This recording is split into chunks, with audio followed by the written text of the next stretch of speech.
Nebraska. Their national championship battles are a staple of college football lore. Now these two renowned programs ready for a resurgence. Cornhuskers, Hurricanes, coming up next. From Sun Life Stadium here in Miami Gardens, Florida, you're watching the ACC on ESPN. Under a benevolent sky, the tailgating began hours ago, folks. Hurricane fans right beside Husker fans that have made the trip from Nebraska all the way down to South Florida to watch their 1-1 team take on the undefeated Miami Hurricanes. A lot of anticipation leading into this contest. Hello, everybody. I'm Mark Jones alongside Rod Gilmore. Quint Kesnick downstairs. He'll be joining us in just a bit. Partner, all week long we've talked nostalgia. The 10 national championships between these two teams, the Heisman Trophy winners. But since 2001, when Miami won it all, neither of these teams has won a national title. Yeah, we remember the great players in this series. You know, the Tommy Frazier's, you know, the Eric Crouches on the Miami side, Bernie Kosar and Gino Torretta. You know, but those players and the fans of these teams, they've not seen a conference championship by either one of these programs in a while. 1999 for Nebraska, 2003 for Miami. So there's a little frustration, and kind of one of the subplots here is that frustration boiling over in Miami. We've heard it all week about Al Golden on talk radio and in the newspapers. Hey, you mentioned all those names. You made us old now, well, okay? You officially dated us. Well, something about familiarity that breeds a little bit of contentiousness, and we certainly saw that last year in this meeting between these two teams in Nebraska. It got a little bit nasty. Well, these players were mostly not alive during the heyday of this series, but they heard about the series from former players, from fans, and from coaches, and they got a little chippy. They were trying to get their pride back last year. Good ball game. We expect another good one, hopefully with not as much chippiness. Well, Nebraska leads the overall series 6-5. This is the 12th meeting. Teams coming onto the field. Week 3 off in earnest.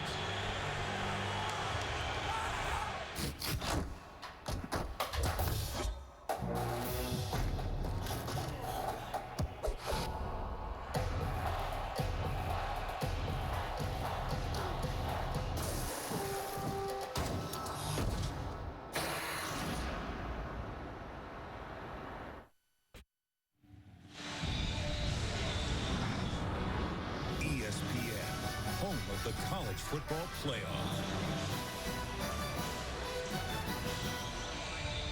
Welcome back to Miami Gardens, Florida. And folks, when I tell you the Miami Hurricanes are rocking and ready to go, I mean that in a literal sense. That bus rocking before they got off it and got here to Sun Life Stadium a few hours ago. They come in undefeated at 2-0, 1-1. Nebraska's record coming into this game, and a lot of this storyline centering around the quarterback of the Hurricanes, the talented sophomore Brad Kaya. And for more, downstairs to Quint. Excellence at the quarterback position has always gone hand in hand with national titles here at Miami, and that's why Hurricane fans are so encouraged this season.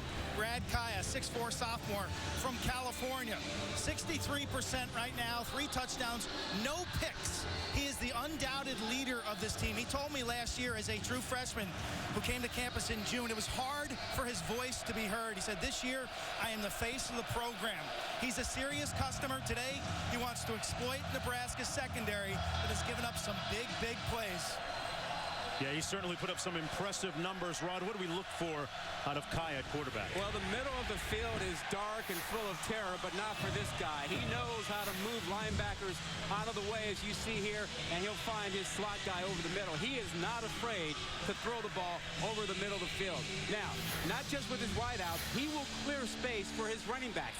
They use their running backs in the passing game as well as anybody. They get one isolated on the linebacker, and he drops one in over the middle. That's what we're looking for out of him today. He is not afraid to throw the ball over the middle. And he's got some pretty talented targets, especially coming out of the backfield with Yearby at running back.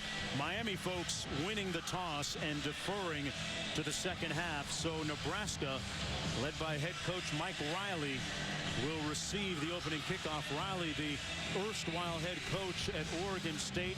Before that, collegially at USC for several years, in the NFL with the San Diego Chargers, and the CFL with the Winnipeg Blue Bombers. Were you surprised at his move to Nebraska from Oregon State? It was a puzzling move. He seemed to have things going in a very good direction and seemed to really settle in at Oregon State. I thought it was fascinating that he said when he got the call asking if he was interested, he said his wife said, yeah, we need to look into that. He said that surprised him. He said, well, if wife wants to look at it, I'm going to look at it. Meanwhile, the Miami Hurricanes' Al Golden in his 5th year with the Miami Hurricanes, and 6-7 a season ago. He says that his team is ready for this game. Says their circle is tight. They've stayed poised and focused despite all the static and all the outside noise. And of course, Al Golden's situation with the school and his position has been under scrutiny for the last 12 months.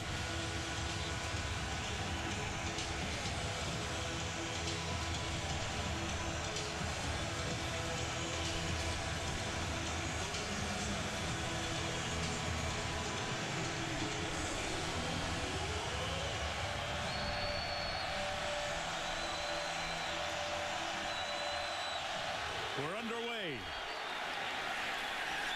And this one will come out to the 25-yard line. First down and 10 for the Nebraska Cornhuskers. Well, their starting quarterback is Tommy Armstrong Jr., a 6'1 junior out of Texas via Mississippi. There's a look at his numbers, and statistically 9-4 as a starter. 1-1 this year. That loss coming on a Hail Mary pass against BYU. 5 touchdown tosses. But we're going to talk about it throughout the course of this game, adjusting Rod to a different style this year. Yeah, and he's become a better quarterback in the first couple of games. Better as a pocket passer. And Miami will test that today. Brandon Riley in motion. They fake the jet sweep and hand it off to Terrell Newby. And Newby gets about 4 yards on first down. He's coming off a big week last week in their victory over University of South Alabama. Newby's a 5'10 sophomore out of Los Angeles.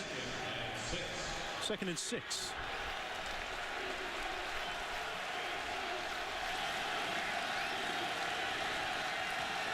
Three receivers, single back formation.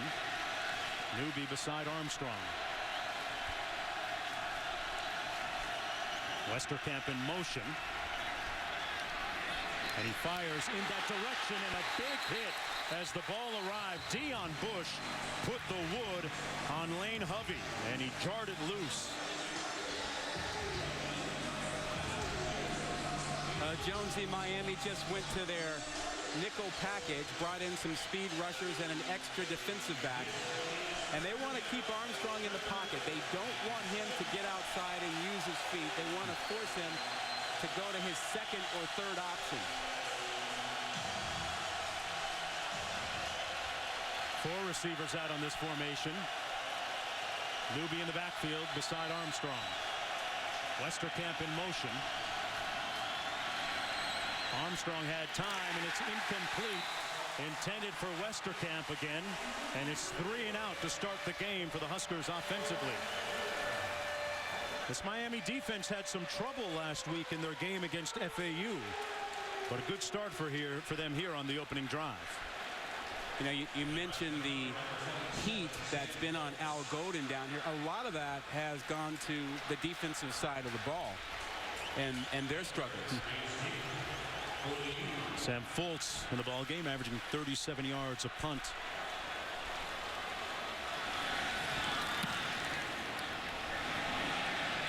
That's Corn Elder running it down. It's going to go out of bounds, and the Hurricanes are going to have great starting field position on 1st and 10 from their own 35-yard line after that 36-yard punt. As Brad Kaya, the ACC Rookie of the Year, coming out of Los Angeles, California. 6-7 as a starter.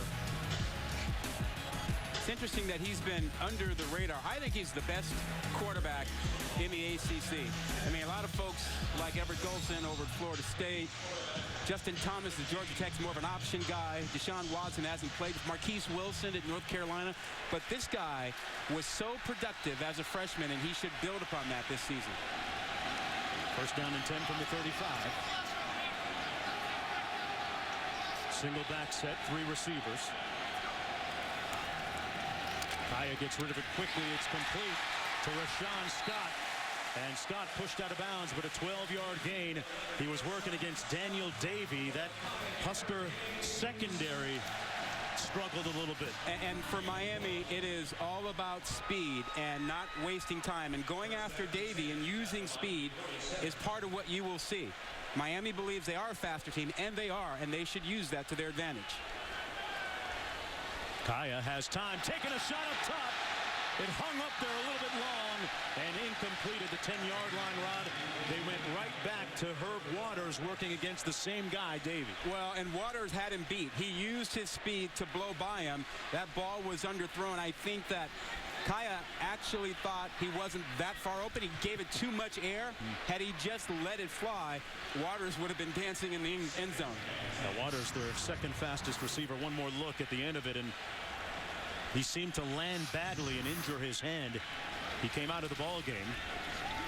They're going to run it this time. Joe Yearby, who put up huge numbers last week against FAU all the way down to the 43-yard line. Looks like he got enough for the first down. Picked up 10. Yeah, he is the guy who was behind Duke Johnson last year as a freshman, and Duke taught him everything. Doesn't waste a lot of time in the hole, and he's a guy that can catch the ball as well. Kaya, wide open over the middle. Scott got a nice block. First and 10, Miami.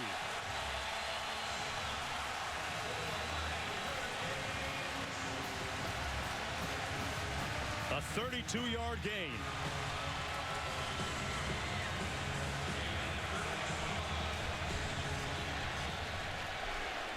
They're going to call it first and goal.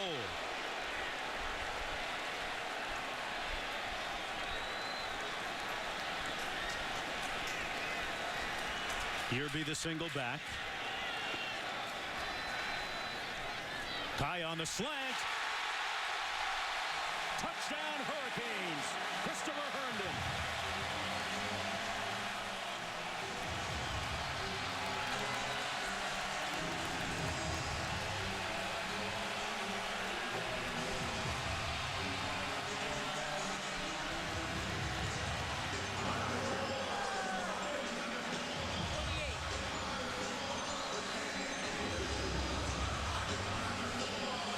Hurricanes with an interesting formation here, forcing the Huskers to adjust here. And now they're going to go a little bit more conventional and kick the extra point. But Al Golden's crew stunning this Cornhusker defense, taking shots early and often, Rod. Yeah, speed kills. And they came out showing their speed. Herndon with his first touchdown catch of the season, end of his career. And Kaya now has 16 consecutive touchdowns thrown in as many games. Well, this is too easy, and it is pretty. And there's your touchdown to Herndon. 7-0, Canes. Another beautiful day here in South Florida. A look at the South Beach area, right around Collins Avenue, Ocean Drive, around 41st Street. Meanwhile, uptown here in Miami Gardens, 7-0 Hurricanes lead. Kaya went 3 for 4 for 54 yards on that opening drive. And let's see how the Cornhuskers bounce back.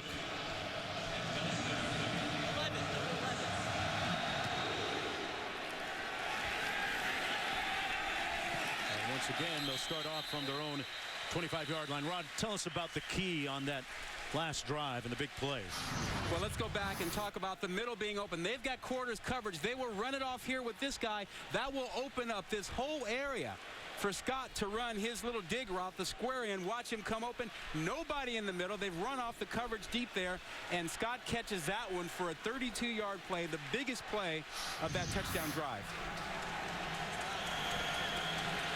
First down and 10, Nebraska.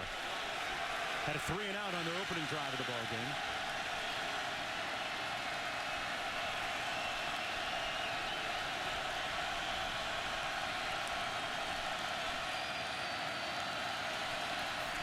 Armstrong hands it off to Newby. A nice seam over the right side. And he's brought down after about a 5-yard gain on the play. Bush making the tackle as we take a look at our impact players, Rod. Well, you saw Newby. He had a big week last week. They'll use him a lot. Collins is a defensive tackle who is outstanding. And then on the Miami side, those two running backs, Yearby and Walton, are outstanding. They can both catch the ball. You will see them in the flat and down the middle of the field catching passes. A couple of local products. 2nd down and 5 for Nebraska. Ethan Carter in motion, then sets. Armstrong finds Westerkamp, but a good tackle in the open field on the play. 4-yard gain. Tremaine Grace making the stop for the Hurricanes.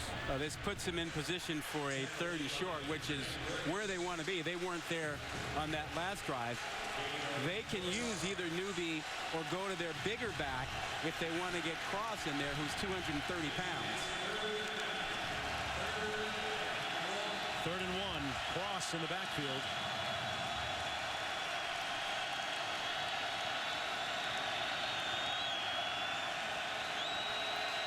They hand it off to Cross, and he gets the first down and then some. Last year in this game, let's go to Cassidy in the studio. Thanks, Mark. Taco Bell studio update. Number 18 Auburn, number 13 LSU in Death Valley. After Leonard Fournette's 71-yard run on the first play from scrimmage, Brandon Harris in his first Tiger Stadium start gets a 2-yard TD run. LSU on top, 7-0 early. All right, Cassidy back here, 1st and 10 after the 5-yard gain. There's a jet sweep. Handoff is to Riley, and Riley has another 1st down for Nebraska. Rod, last year in this matchup in Lincoln at that 11-yard gain, this Nebraska team had a lot of success running against Miami. What do we expect to be different this year in that matchup? Well, I don't know. I don't think it will be different. I think what you will have is that added feature that Mike Riley brought of the screen game and that flanker sweep. You just saw that one right there with Riley, and they'll use that a half dozen times if possible today.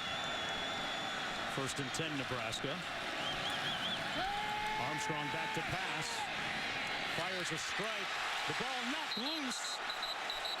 And it looks like they're going to rule it incomplete. Corn Elder delivered some heat on that hit on Seath and Carter. Rod, that's the 2nd time big hits for the Canes have paid off. Well, and the 2nd drop, and it's a little bit surprising because as we've watched Nebraska so far this season, the one thing they've done offensively is catch the football.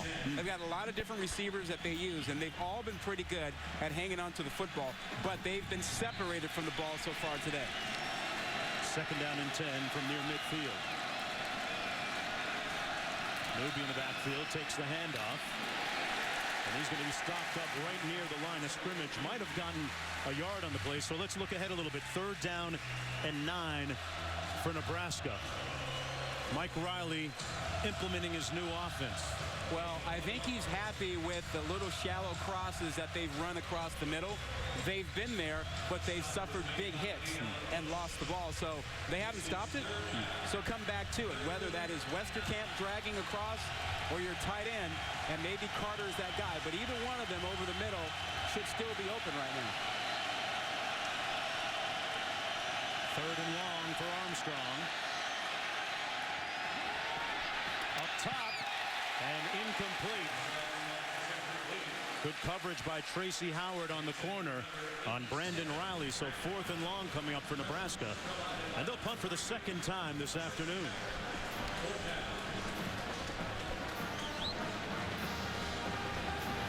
Armstrong just 1 for 5 passing the ball, but in fairness to the junior quarterback, he's had a couple of drops because of some big hits, as Rod pointed out a moment ago. Corn Elder standing at his own 10-yard line for Miami.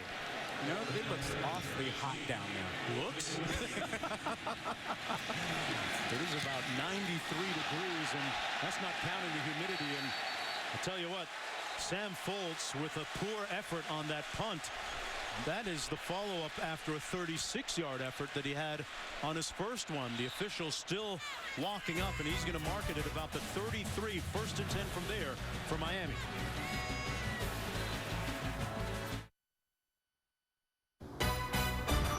ESPN's College Football on ABC.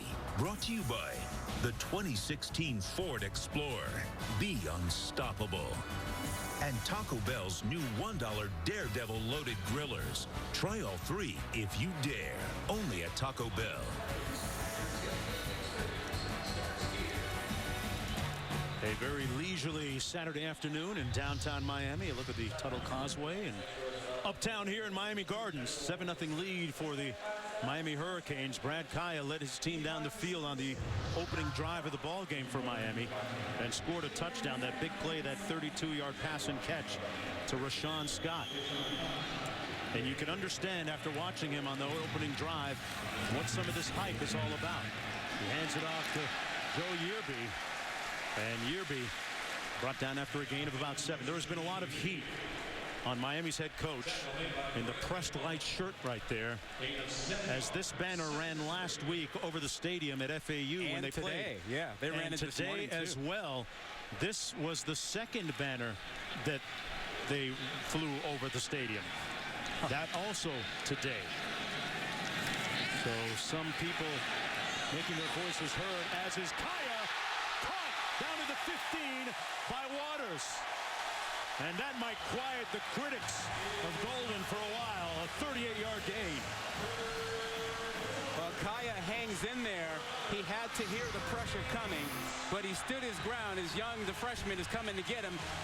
The ball is perfectly thrown as we see Waters here, and Waters was the one he overthrew in the first drive. He got him this time perfectly as he beat the single coverage. Working on Davey again. 1st and 10 from the 15. Yearby stopped up after a gain of about 3 or 4. So our man Davey on the corner over there, you mentioned to me earlier in the week, hey Rod, check out the film. He's had some troubles the first couple of weeks. And I guess Miami did too, because they've gone right after him at least 3 times already today. Wow, if you're Nebraska, what's the adjustment, or is there one to help him out? Well, you can go to zone coverages, but at some point zone coverage becomes man coverage when they run goes on you. Miami with some talented receivers, between Rashawn Scott and Stacy Coley, who's back this week, number 3. Kaya, a little pressure, picked it up, touchdown Miami. Brady with the catch. Tyrone Brady. He beat Josh Kalu. Well, he is picking them apart. This is like 7-on-7 with no pass rush.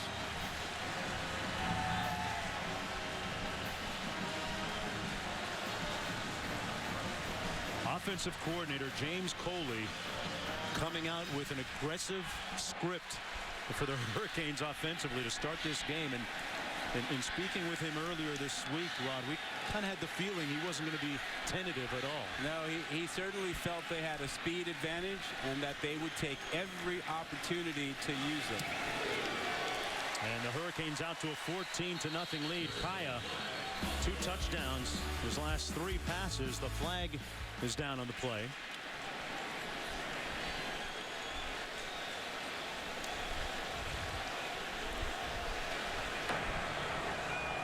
Personal foul, roughing the snapper by the defense. The point is good. The 15-yard penalty will be assessed on the kickoff. Mr. Capron, our official today. And Brad Kaya just eviscerating that secondary of Nebraska. 14-0 Miami when we come back.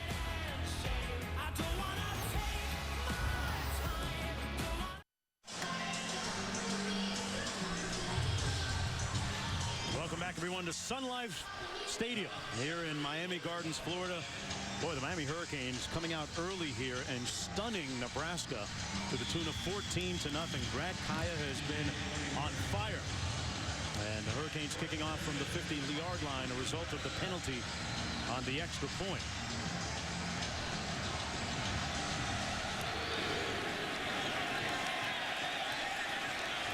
Fires it out to the back of the end zone. Hey, Quint, what's happening with Nebraska right now? What's with their temperature? Jonesy, you sit around an air-conditioned hotel room all day, and you hydrate, and you think everything's going to be fine, and you come out here. It's a tropical steam bath down the field, 95 degrees plus heavy humidity.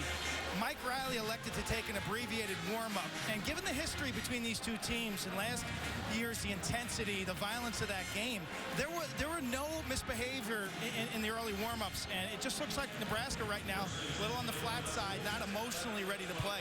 Yeah, it's an interesting fine line that you have to walk.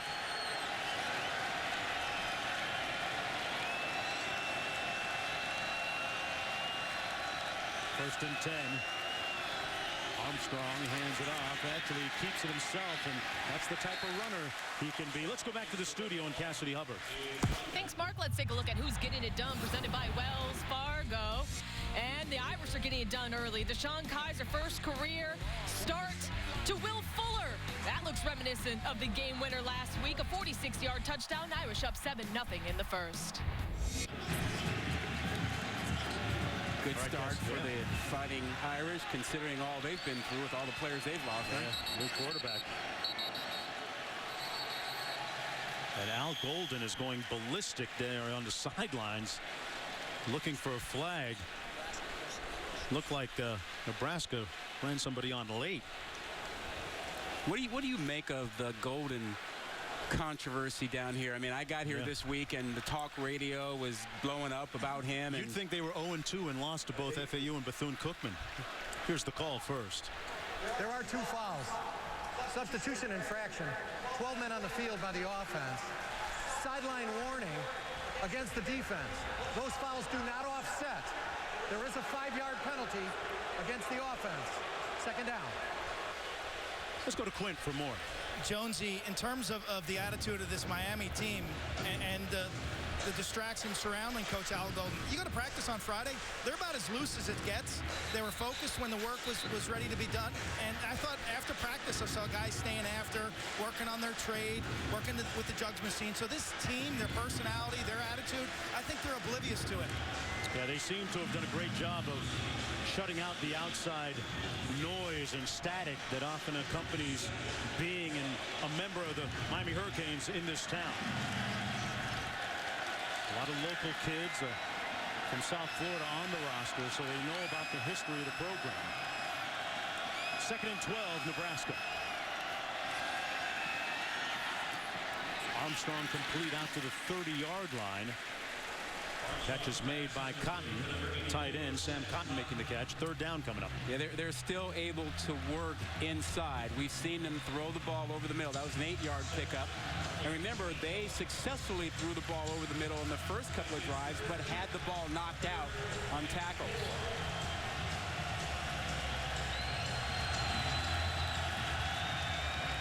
Trips right formation by Armstrong here on third down and 4. Going to take off on a designed run, but nowhere to go. And the Hurricane defense answers the challenge again. That's Muhammad. Man, he was all over that thing. That's a fantastic play. He fought off the blocker. Watch him to the right side of your screen. He gets blocked, takes off. He doesn't stay blocked, fights off of it, and makes a play in the backfield. That is huge for a guy who missed all of last season with the suspension and has recently gotten back in the lineup. Sophomore out of Irvington, New Jersey. 4th and 3. And Sam Fultz into punt. Oren Elder staying at his own 27, a low-line drive, but better than his first 2 attempts, and I'm not sure that's really saying much at this point. Fultz certainly struggling. That one just 38 yards. Well, tonight on ESPN, it's an SEC double dip. First at 6, South Carolina taking on number 7, Georgia. On the college football primetime presented by Hilton. Then at 9:15, number 2, Alabama seeking revenge against number 15, Ole Miss in Tuscaloosa. Also streaming live on Watch ESPN. You know, Chad Kelly will be a quarterback for Ole Miss, and he's got a connection to Miami. Yes, Jim Kelly. Hall of Famer. Yep, his uncle. One of the first great Hurricane quarterbacks in a wonderful lineage of quarterbacks at the University of Miami. We may be seeing the next great one today. Certainly off to that kind of start, Rod. Completes the pass out near the first down. Big hit and a great catch. Gary made the catch on Herndon. You know, Jonesy, a lot of young quarterbacks are afraid to throw over the middle because they can't see the linebackers. They can't see the safeties. Well, it helps when you have big tight ends like Herndon who are willing to put their body at risk to catch the ball for you. Boy, they both seem to get up a little wobbly after that one, Rod. Well, you got a 250-pounder going against a 200-pounder. And I mean Herndon, the tight end, is the 250.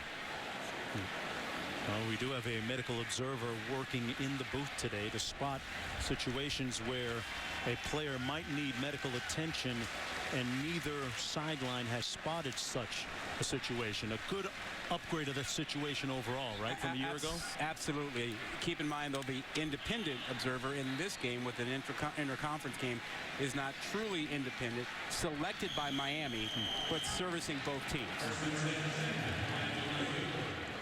Spoken like a great lawyer, man. That was good.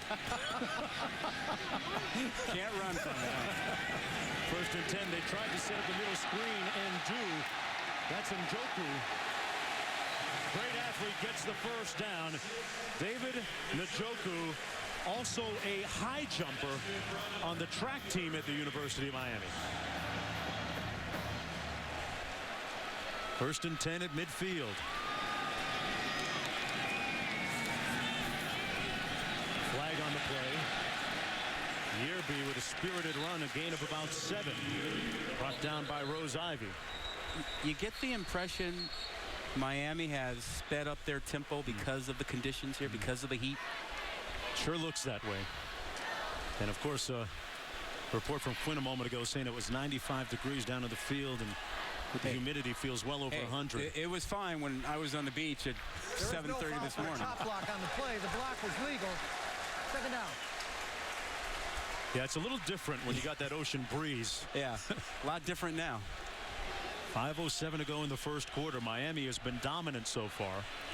7-yard gain by Joe Yearby.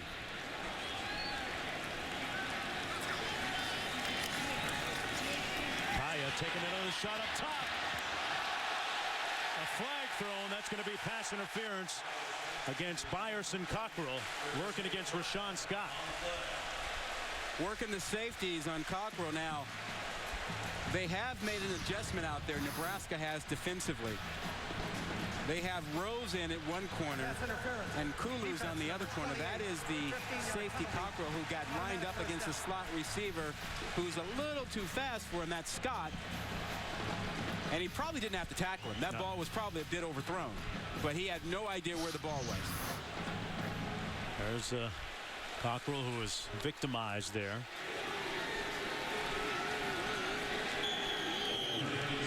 They were working against Daniel Davey earlier, and he doesn't seem to be on the field. He's right on the now. sideline right now. That's Kulu over there, 10. And then Rose is on the other side. Let's see who Kaya goes to work on. Has time to throw. And wisely throws this one away. Showing good discretion, good heat up front by Dedrick Young. That was the best job so far today by the secondary in Nebraska. They cut off runners who were trying to go deep. The runners, the receivers who were near the sideline, they forced them to go out of bounds to get around them. There was no place for Kaya to go with the football. 2nd and 10, Miami. Sean Scott into the boundary. At the bottom of your screen, 3 receivers out to the top. Rose was showing a corner blitz from the bottom of the field, and Miami has recognized it. Handed off to Joe Yearby. Made a guy miss. Down to the 21-yard line, picked up 7. And Rod, you talked about it when we were watching film. He puts his foot in the ground and goes. He is the rare back who can change direction simply by planting his foot one way. He is so effective and good. When he steps hard, there it is. Left foot plant, he cuts right off of it and goes. He does not have to round that at all. He just plants and goes. 3rd and 3 coming up.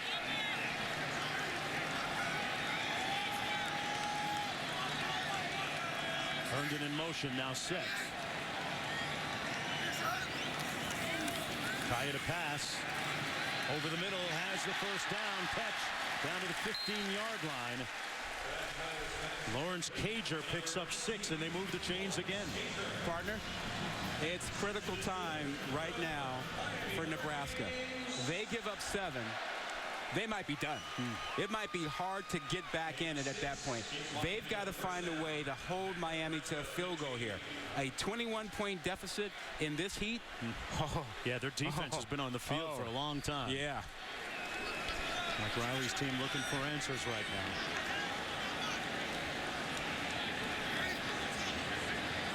Maybe still beside Kaya.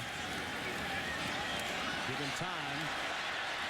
And he overthrew Yearby. And that would have been 6 had he put a little bit of air underneath it, Rod. Yep. Just needed a little bit more touch. And you saw him move a little bit out of the pocket. Not a great, what you would call a mobile quarterback, but mobile enough as we go down to Quint. Yeah, Brad told me yesterday he needs to work. This is this young man looking at himself in the mirror. He says, I need to work on getting the ball in tighter windows. That is here in the red zone. He also says he needs to improve his throwing on the run. Just an example of that. So he's well aware of those 2 areas of his game that need to improve. And that's half the battle. 8 of 11 so far. 2nd and 10. Herndon in motion. Mark Walton in the backfield. Pass complete. Over the middle, down to the 2-yard line. Wow, Herb Waters dragged the pile of Huskers about 3 yards to set up 1st and goal. You know, to Quint's point, that was a very tight window. Look at all the white shirts around there. And he was able to squeeze that football in there. I mean, Kaya is gutsy. He's accurate. I like the attitude. They're in a great spot right now. Mark Walton in the backfield. He scored a bunch of touchdowns last week against FAU in such situations. Takes the handoff, and he's stopped up short of the goal line at about the 1. Picked up a yard on the play. It'll be 2nd down and goal. This is when Nebraska has to have their interior guys, Malik Collins, number 7, and company, rise up. Valentine has got a bad ankle. I think he's out of the picture right now, not on the field for Nebraska. 10th play to drive. Walton, pile moving, but no signal yet. Might have gotten a yard. Akin Moladune making the stop for the Cornhuskers. Yeah, we watched Valentine moving around in pregame, and he wasn't looking too mobile. Yeah. 3rd and goal. They've run it a couple of times. You run it again here? Are you looking to throw it? I would expect Miami to go to the edge now and get away from Collins inside because he's fairly disruptive. So if they would go to the edge, maybe with the tight ends or try rolling out Kaya, I don't expect them to go right back inside where Collins is. Got a flag.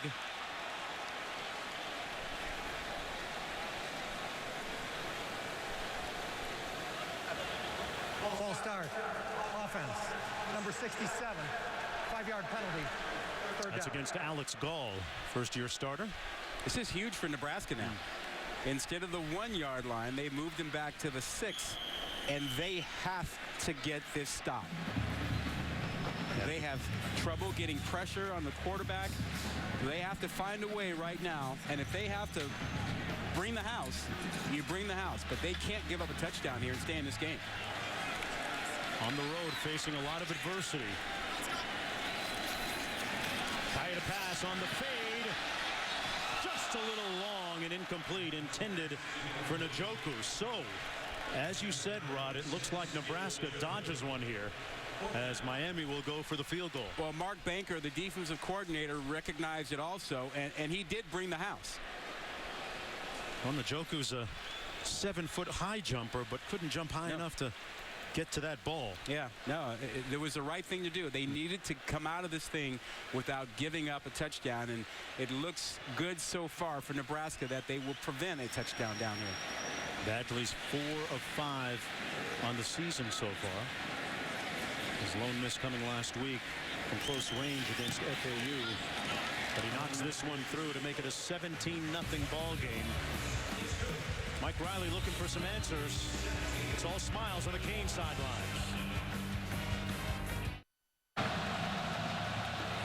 Welcome back, everyone, to Sun Life Stadium, and celebrating its 11th year sponsoring the Good Hands Field Goal Nets. Allstate makes contributions to participating universities' general scholarship funds for each field goal and extra point kicked. To date, Allstate has contributed millions in scholarship funds. Under the bright sun here in tropical Miami, Florida, we're at Sun Life Stadium. Brad Kaya has been unbelievable to start this game for the Miami Hurricanes, putting up spectacular numbers. So far, 9 of 13 passing, 141 yards, including 2 touchdowns, and we haven't even gotten to the end of the first quarter. You're saying he's doing a good job? He could be the next one. That quarterback you here. You talk about the greats. And are you going to say some of those names? Jim Kelly. Kelly? You're comparing Testaverde. Kosar. Toretta? Oh, my goodness. And he's only a quarter into the game. And he's being anointed. Hey, that's what we do. We're in the hype business a little bit. You talk about Chad Kelly of Ole Miss. Big game tonight. We'll see on the ESPN networks as they take on Alabama. Was that a Charlie Brown? I think they did. Lucy pull the ball? Well, you were mentioning all those earlier those older players during our open, and me just a while ago, you mentioned Lucy, Charlie Brown. We're really in that demographic now. Yeah. Everybody loves Charlie Brown. Come on. Speaking of do-overs like this kickoff, Nebraska would probably love a do-over. 17-0 to start this game, and you have to wonder about their psyche coming into this. Well, you take the victories where you can find them, and that stop, giving up only 3 that last series, is a mini victory, and they'll try and build on that. Out of the end zone, this is Morgan Jr., and he's brought down at about the 23. Well, take all of ESPN's great college football action with you with Watch ESPN. Stream every game live, folks. Just download the app or go to watchespn.com. Whether you're on the beach, at the Clevelander, at dinner, at a wedding while they're saying their vows and you need to know the score. I've done it before. Yeah, I was going to say, I know. Get that app. It helps. Wow. I kind of use mine at the airport.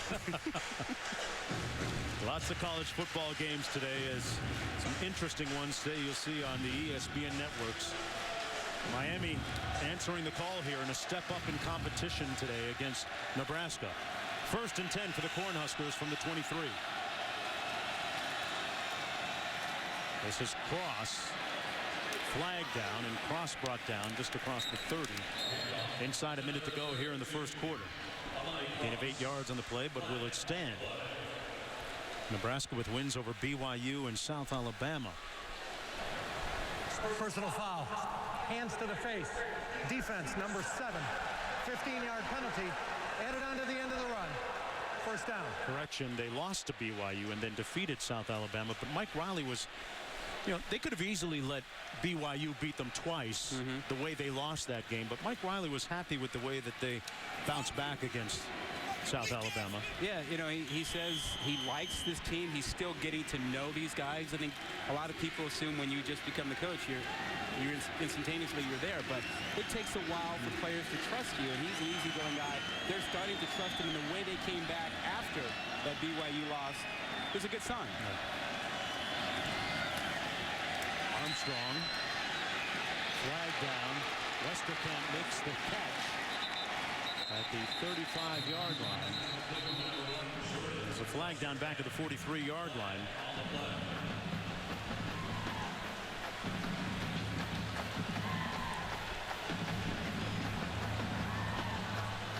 Illegal formation.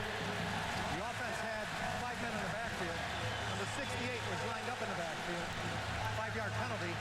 Repeat first down. This one's going to come back, and Mike Riley said, we gave up way too many big plays in the first 2 games. Unfortunately for him, the trend continuing here in this game against Miami, and now they got to re-rack this one on offense. And the other thing that's hurting them is they've not been able to generate big plays on offense. They had 51 plays of 10 yards or more coming into this game. And they're going to need a couple of big plays to get back in this one. Newby in the backfield. Armstrong still with the ball. Newby on the screen and nowhere to go. They're actually going to be lucky to get back to the line of scrimmage on that one, as that punctuates the end of the first 15 minutes of play. The first 15 minutes in which the Miami Hurricanes came out slinging it. Brad Kaya with a couple of touchdown passes. He's spinning it today, folks. ESPN College Football will continue after this message and a word from our ABC stations.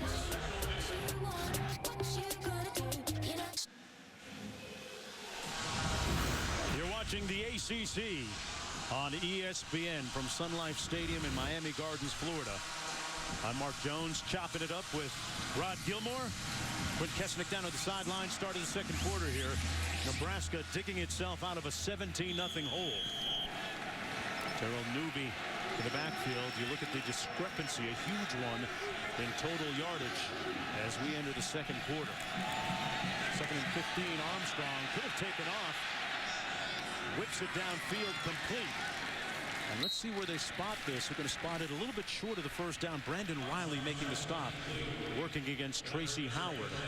I'm not sure that Armstrong could throw a pass that accurately last season on the move like that. I mean, that was so much better than we've seen from him in the past, and he's become a much better quarterback. Part of that is, just maturation and playing, but a lot of that is Wiley and his system and his teaching the quarterback position. Brand new way of doing things offensively for Nebraska. Coach trying to become a little bit more multiple as crosses the deep back out of the eye on third and short. They're going to go play action, but nobody home for Armstrong, who's in trouble here. And is pushed out of bounds short of the first down. Good pressure up front by Tyreek McCord, number 17, to blow that play up. Not a fan of that call. You're down 17-0. You're trying to string something together. You had a third and short. You have a 230-pound back that got you a third down and short earlier in the ball game. I mean, I would have loved to have seen them do that, but instead you do this, and now you give up great field position, and you get nothing out of the drive. What would you have liked to have seen them? I mean, give it a fullback like you said? Just turn around and get Cross back in there. You did it in the first quarter, and he picked up a first down. I mean, until they stop him on those short yardages, I'll keep feeding it. As a result, 4th and 4. Fultz, who has struggled today punting. Oh, he gets off a great one here. This is going to be down inside the 10-yard line at the 7. It'll be first down and 10 for Brad Kaya after the 35-yard punt. Boston mob boss James Whitey Bulger, the man who was second to Osama bin Laden on the FBI's 10 most wanted list, was captured in a Santa Monica apartment. Bulger faces a series of federal charges, extortion, 19 murders. He's a cold-blooded killer. I'm just getting started. I can help you, Jimmy, and you can help me. Here's the deal. You always have a choice. You just happen to make the wrong one. And that... Agents of S.H.I.E.L.D. returns September 29th on ABC. ESPN, home of the college football playoff. The card with the... Not this one. The history. Well, let's take a look at the bright side, brought to you by CarMax, and great championship battles between Nebraska and Miami. 3 Orange Bowls right there on your screen. That 92 game, one of the more memorable ones.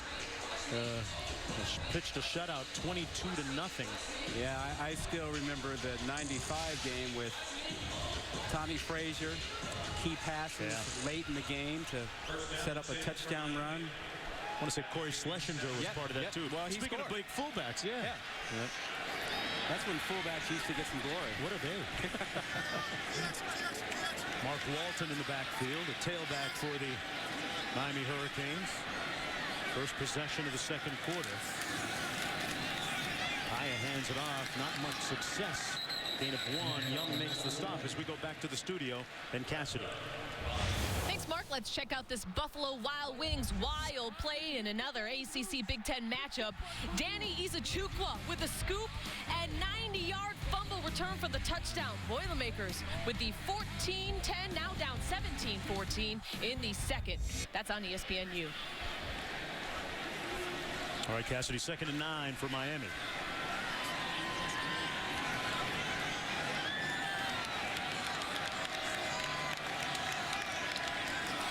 Guy out of the shotgun, hands it off to Walton, and a flag down on the play. You know, Brad Kaya, his first offer was from the University of Miami. The school liked his film when they saw it in his junior year in January, and even though they offered him, he still came to the camp. Illegal formation. 5 men in the backfield on the offense. Half the distance to the goal. Tells you about his zeal. The guys don't do that. Yeah, to attend UN, no, right? you get an offer, and then you go shop for more offers. But you're telling me he didn't shop for more offers. He just came to the next camp anyway. He already had the offer, and he still showed up. Yeah, Kaya remembers his then Hurricanes back in 2001, and all the Miami fans flooding Pasadena and Los Angeles in that 2001 Rose Bowl game where the Canes defeated the Cornhuskers.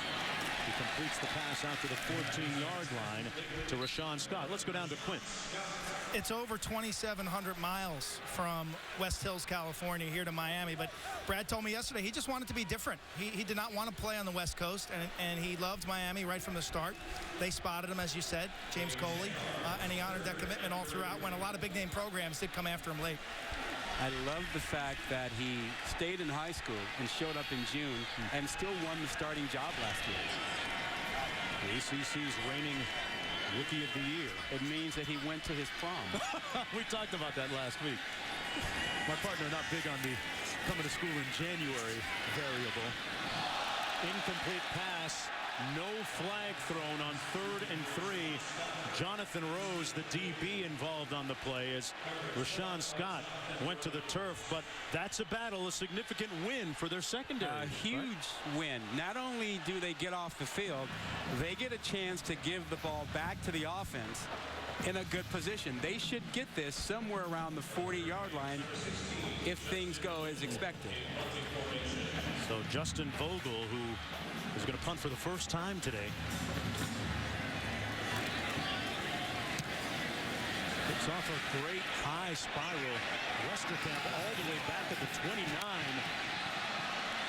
Hit the B button, made a great spin move, and Westerkamp, still on his feet, takes it all the way into Miami territory. Some missed tackles by the Hurricanes. And a 22-yard return on a 57-yard punt. And, hey, the Cornhuskers, for the first time today, will start a drive on Miami's side of the field. They have some life. This ball was going to be inside the 30-yard line, and it looked like maybe he was going to go out of bounds catching it. But watch the great moves he makes. And this is fantastic. He's pinned in. Oh, he stepped out of bounds there. Oh, he stepped out. Oh, they're going to move it back. But he made a tremendous effort to get this back up the field. But this will put them at, what, about the 30-yard, 35-yard line? Yeah. 38-yard line. Oh, that's better than the 29. That's about the story for them today. Terrell Newby in the backfield for Nebraska.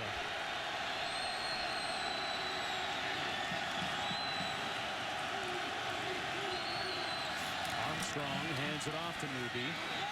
Dances between the tackles and gets out to the 42-yard line. Interesting story about Newby. You know, he and Kaya were former teammates going way back in Los Angeles, California, playing high school and Pop Warner type football together. And Newby said that I always knew that Brad was going to be a good quarterback. There's a look at the two of them. It's adorable. Going back. That's adorable. West Valley, the LA area. And two of them texting back and forth this week. Looking forward to this game. Newby breaks one here down to the 35-yard line. And this isn't about friendship. This is about business for Newby. A 23-yard gain, Rod. Well, when you can get your guys pulled out, take a look and see how they get this going here. And you'll see the hole open up. Right there, you see the great block to the edge, one there, and now Newby has choices. Which way does he want to go? And he cuts it back inside, but a tremendous block when they pull both a lineman and attack and a tight end around to get over there and open up a hole. Nice little counter. Newby getting a breather meanwhile on the sidelines, crossing the ball game for him. Cross on the handoff, dragged down from behind by Hurtaloo, one of the more impactful guys up front for that Hurricane defense. They are big up front. Hurtaloo's 315. Jenkins is 311. He must leave the game for one play. Yeah, Cross's helmet came off. He had to come out of the ball game as a result by rule. You know, part of the issue with Miami was that they hadn't had good defensive linemen for a while. They went several years without having a lineman drafted. That's surprising for a school that's had the likes of Cortez Kennedy going back in the day. A lot of talented guys up front. 2nd and 12. Armstrong taking a shot into traffic and should have been picked off at the 5 by Jamal Carter, who's regretting it. Brandon Riley went up and broke it up, it seemed. Yeah, you have 2 Miami defenders back there looking like they're waiting for a punt. And had Riley not run into them, knocked it out, that's a pick. But you had a couple of choices. Carter and Howard both back there waiting on it. Ball never should have been thrown. 3rd and 12. You know, Jonesy, you don't need it all here. You don't need 12. You got 2 downs to pick it up. So if you can get 6 or more, that would be enough to go for it on 4th down.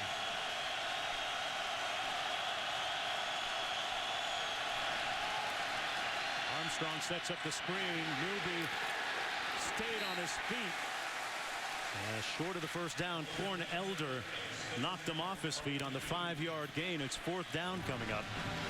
And this would be a pretty long field goal attempt by Drew Brown, who was 2 of 4 on the year with a long of 42. Yeah, it's about a 50-yarder, and I think Mike Riley said he'd be comfortable with about 28 yards. Let's go down to Quinn.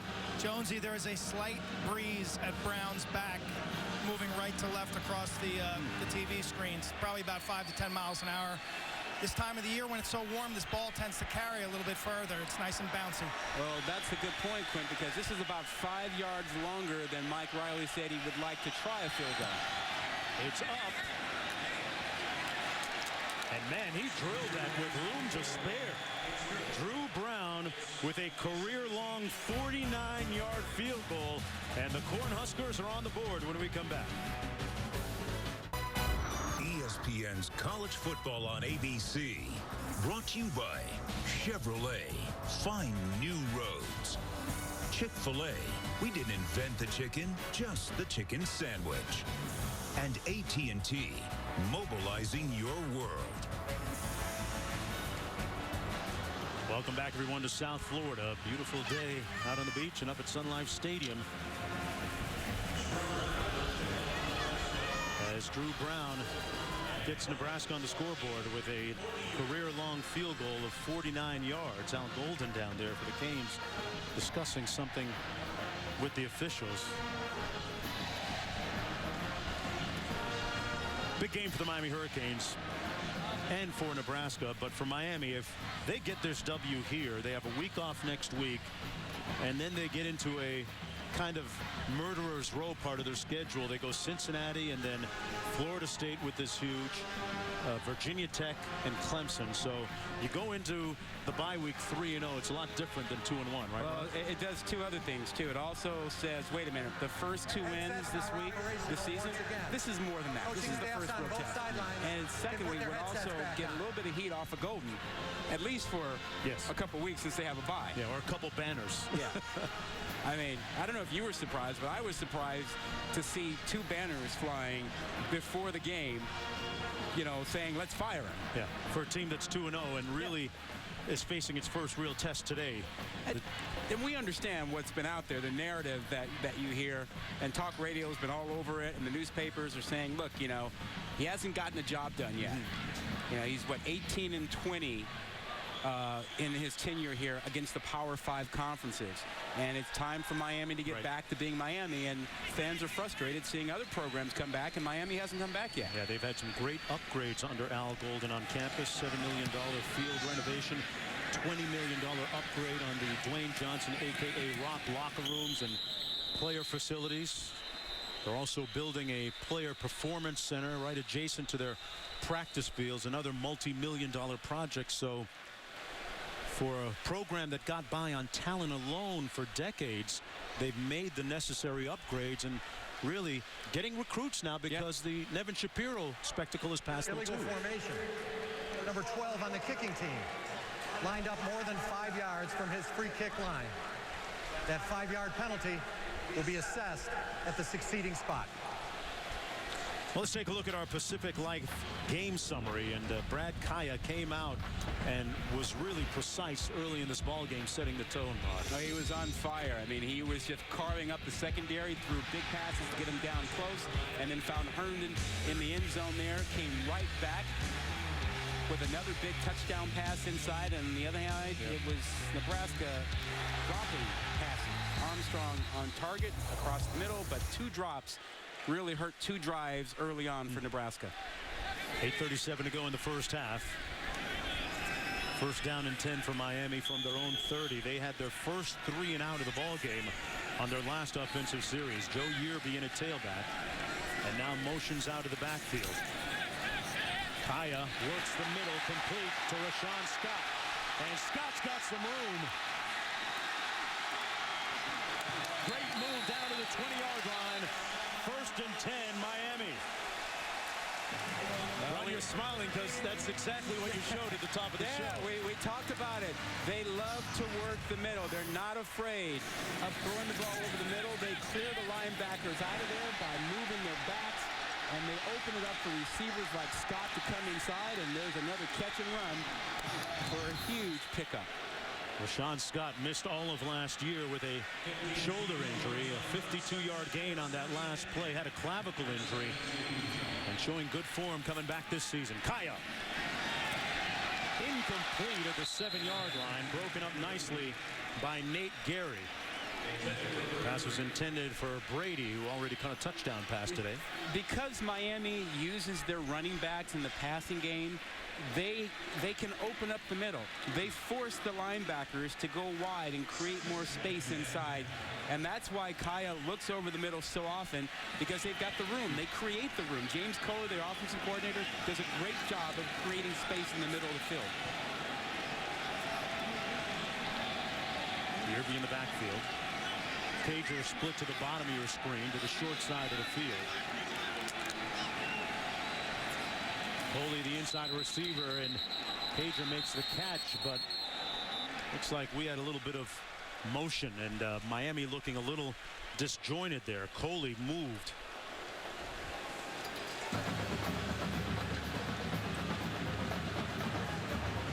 Ball start.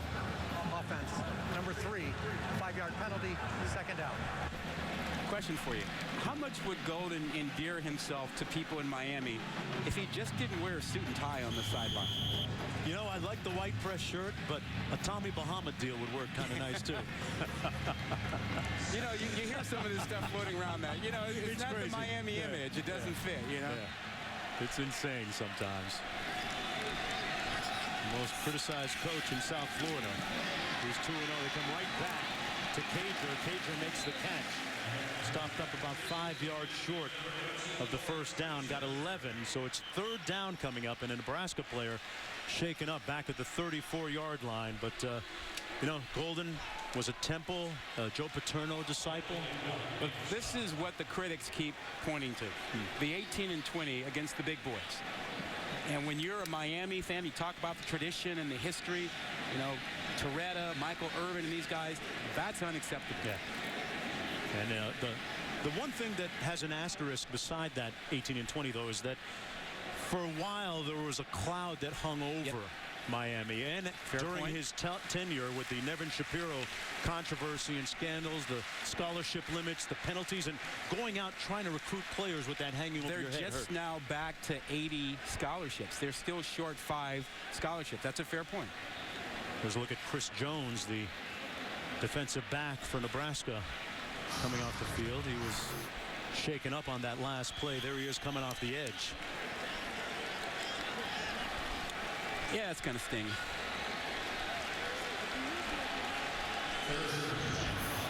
That would hurt. 3rd and 5.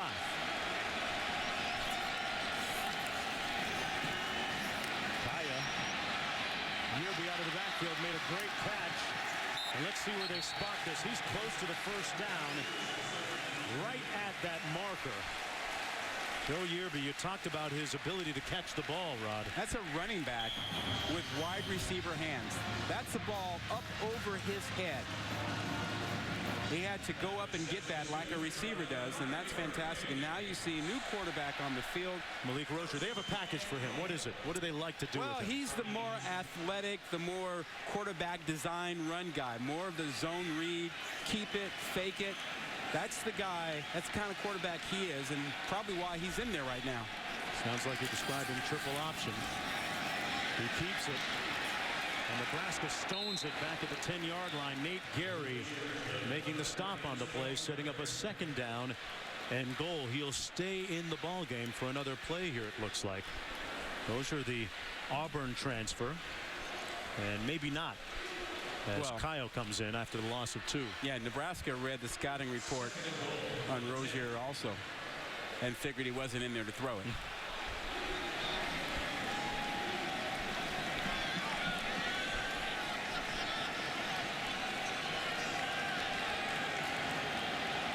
With a couple of touchdowns in the red zone in 3 attempts today. Kaya, incomplete, well defended. Intended for Standish Dobar, the tight end. Michael Rose-Ivy, number 15 right there, broke it up. And now we're looking at a 3rd down and goal. And you sense this Nebraska defense, Rod, gaining a little traction, just a little bit of traction in what they're able to do. Yeah, well, give Nebraska some credit. I mean, they're picking up guys out of the backfield. Yearby was the guy that they wanted to go to, but he was picked up out there by the corner on that side. I think it was Rose who had him. 3rd and goal. They got some tall receivers. Scott goes 6'2". They come up on the fade and incomplete. Intended for Scott. Jonathan Rose defending it well. So Nebraska looks like they're going to hold them to a field goal here, Rod. The second time they will have done that, but give a lot of credit to Rose. Since he's coming to the ball game, their corner play has been much better. Remember that Davey started and Miami picked on him. But since they've had Kulu and Rose out there on the corner spots, they've done a much better job taking away those outside receivers. Badgley in for this field goal attempt from 27. Made one earlier from 23, and Miami goes up 17 on the field goal. A step up in competition for both Nebraska and Miami. The Canes lead when we return. Welcome back, and now for today's Aflac trivia question. Who are the starting quarterbacks for each of the 3 Miami Orange Bowl wins over Nebraska? Ponder that one for a little bit. Okay, so we showed those Orange Bowl wins earlier, right? Yeah. One was 95. No, 92. 92. Now I forget. And 2002.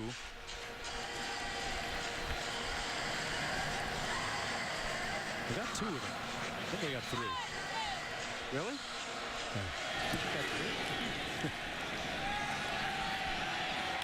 From the 2-yard line, Stanley Morgan Jr. got some wheels and nice return out beyond the 25-yard line. Quinn, Jonesy, it's not easy being an offensive coordinator. You think about the thousands of decisions that these guys have to make, and quickly, too. And James Coley told us this week in practice that Malik Rozier would come into the game in the red zone, and they tried that read option. That was a case, though, where Brad Kaya had this team humming. I mean, they were moving the ball down the field, and you bring in that backup quarterback with a new scheme, and I thought it interrupted their rhythm and their flow, and that first down play resulted in that drive not resulting in 6 or 7. Q, I think you're right in the fact that Nebraska knew it and they were looking for it and they stopped them. I think you're absolutely right. On Armstrong on 1st and 10 hands it off to Newby. Earl Newby picks up about 5 yards on 1st down. Newby, the reigning Big Ten co-offensive player of the week. And to follow up Quint's point, the difference is about 4 points. You get a field goal, but if you keep Kaya in and he's humming along, you get a touchdown, and maybe mentally you take apart Nebraska and you're up 24-3 instead of 20. Now Nebraska's thinking, hey, let's get something before halftime. We're right back in this. Armstrong out of the shotgun, 2nd and 5. Haven't heard much from Alonzo Moore at this point of the game so far for Nebraska. They run the stretch play, a little handoff, and Newby with nowhere to go as we go back to the studio in Cassidy. Hey, Mark, how about #1 Ohio State losing to Northern Illinois? That is until J.T. Barrett, who replaced Cardale Jones, connects with Michael Thomas for the 23-yard touchdown. We're all tied up at 10 now. This game is on ABC or ESPN2, depending on your location. Wow, Northern Illinois actually led. Tell Cassidy not to play with us like that. Yeah, really. We're not falling actually losing. The old banana in the tailpipe on us there, right there. Had us going for a while. 3rd and 6. Nebraska just 1 of 6 on 3rd down conversions. Armstrong fires a dart, and they're going to say that's incomplete. He hit his receiver, Hovey, right in the hands, and he dropped it. I tell you, if they would simply catch the ball today, he's fighting that one. That's got to be, what, 3 or 4 That's drops? at least the 3rd drop. Yeah. If they simply hang on to the football, they're in this ball game. That's a 3rd drive that's been stopped because of a drop pass. You can't put that one on Armstrong, the quarterback. He can't catch it for him. Sam Foltz coming in now. Corn Elder back on his own 28-yard line. Gets off a great punt this time. Elder all the way back to the 13. And out to the 27-yard line. A 14-yard return on that 50-yard punt. Miami with the ball when we come back to Sun Life Stadium.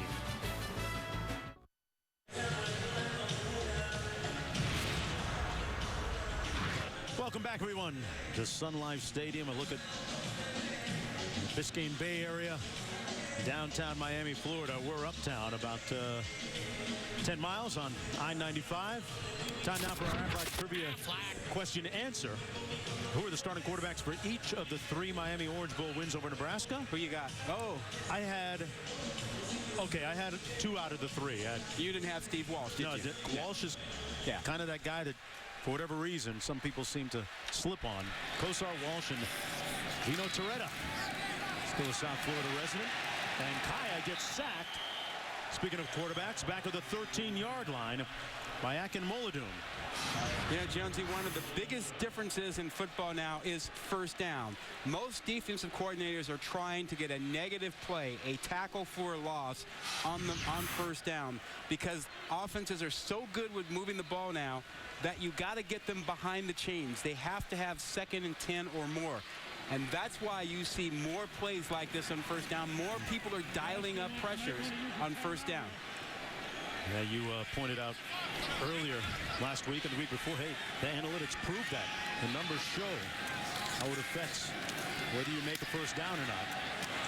Pass complete out to the 23. That's Rashawn Scott picking up 8.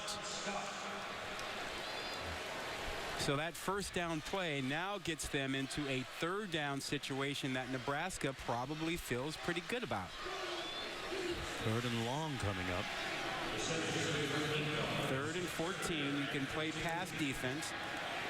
A chance to get off the field and get the ball back for your offense before half. In this game last year, Kaya threw for career high 359 yards, a freshman record. As time into traffic, incomplete. There were 2 receivers in the same area. Waters, the intended receiver, so 4th down Nebraska with 3 timeouts remaining, Rod. They got a little bit of an opportunity maybe. Well, and I like the energy I'm seeing from Nebraska. That 3rd and 14, they brought a blitz. They brought pressure. It seems like they've picked up more life and energy ever since Westerkamp, made that spectacular run on his punt return that didn't stand up. Vogel with the punt. Angles it sideline. Westerkamp from the 26. Makes a couple guys miss, and another good punt return. Westerkamp out near midfield again. This one is going to stand. A 22-yard return on the 51-yard punt. And Nebraska on a little bit of a roll here, folks. Tonight on ESPN, double dip time for you. First at 6. South Carolina taking on number 7 Georgia on college football primetime, presented by Hilton. Then at 9:15, number 2 Alabama seeks revenge against number 15 Ole Miss in Tuscaloosa. Also streaming live on Watch ESPN. A test for Alabama. A lot of folks jumping on the Ole Miss bandwagon, even though Ole Miss hasn't played anybody. But they've put up a lot of points. Have they ever? I like Bama. I like that Chad Kelly rap mixtape. I got to get it. You're kidding. Yes. Terrell Newby with the run. Hey, he was spitting some nice lyrics. They're pretty hot. He got that fire, as the kids say. Kirby makes the stop on the 5-yard game. Let's go downstairs to Quinn. Clock management right here, gentlemen. I was surprised that Nebraska didn't call timeout late in that last Miami possession. And a little motion up front. Looked like Newby moved a little early in the backfield. Well, Quinn, I see the point. I think they wanted to hang on. Ball start. The offensive line moved prior to the snap of the ball. 5-yard penalty. Second I think down. they wanted to hang on to the 3 timeouts and felt like 2 minutes or 1:40 with 3 timeouts would be sufficient given where they were on the field. They were hoping to get the ball back around the 30-35, but great return by Westerkamp. Ball back on Nebraska's side of midfield, 2nd and 10. Carter in motion, now sets. Armstrong. Westerkamp, his roommate, makes the catch at the 30-yard line. Back to Cassidy in the studio. Mark, Rod, not trying to fool you on this play. Just want to show you what a beast Leonard Fournette is. Already has 169 yards rushing in the first half, and this TD. Fournette has at least 100 yards of TD in each of his last 4 games. LSU running all over Auburn. Mark, Rod, back to you. All right, Cassidy. Well, that penalty, hands to the face on the offense. So that catch by Jordan Westerkamp will not stand. That's 7 penalties now against Nebraska for 65 yards, and that one really stings, Rod. Well, yeah, I mean, otherwise they've got 1st and 10 at the Miami 30-yard line and a couple of timeouts. Right now, this is starting to look pretty bad. 2nd and 25. They've got to be concerned about going backwards and giving the ball back to Miami.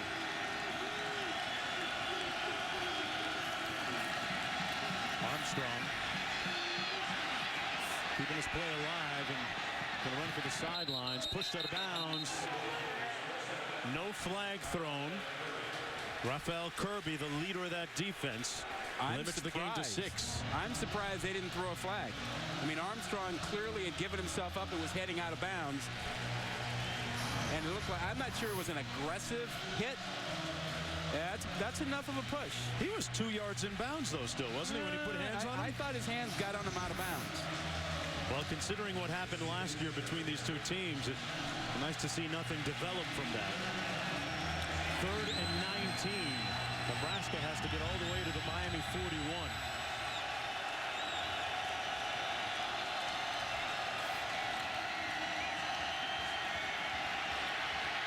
Armstrong on the move again. Under duress, completes it. And they get the first down. Great catch by Stanley Morgan Jr. With a minute to go.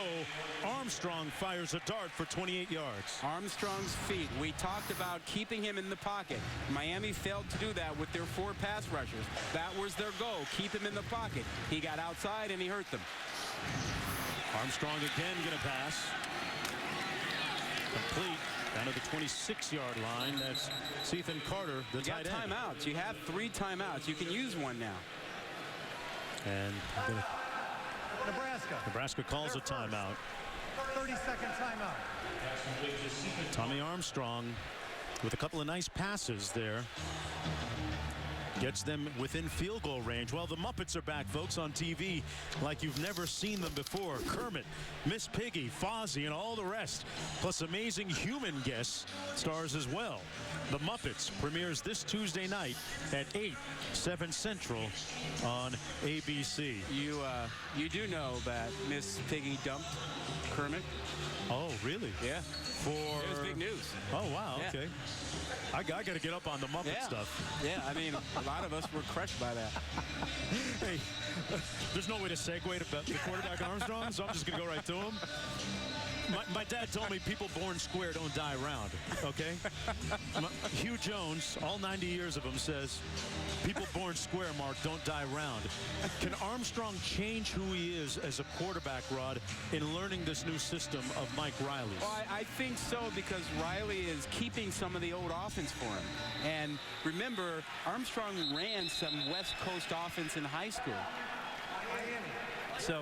So being a bit of a pocket passer and yet keeping the ability to be a guy with some quarterback design runs, it's fitting. It's working for him, because Riley didn't come in and say, you know what, everything you've done in the past, we're scrapping it and we're going with my system. He's blended two systems to work for him. What does it look like? How will it manifest itself on the field when we know that Armstrong has totally come over and made that conversion? Is it the type of throw he can make? Is it what he's calling? Well, what is he?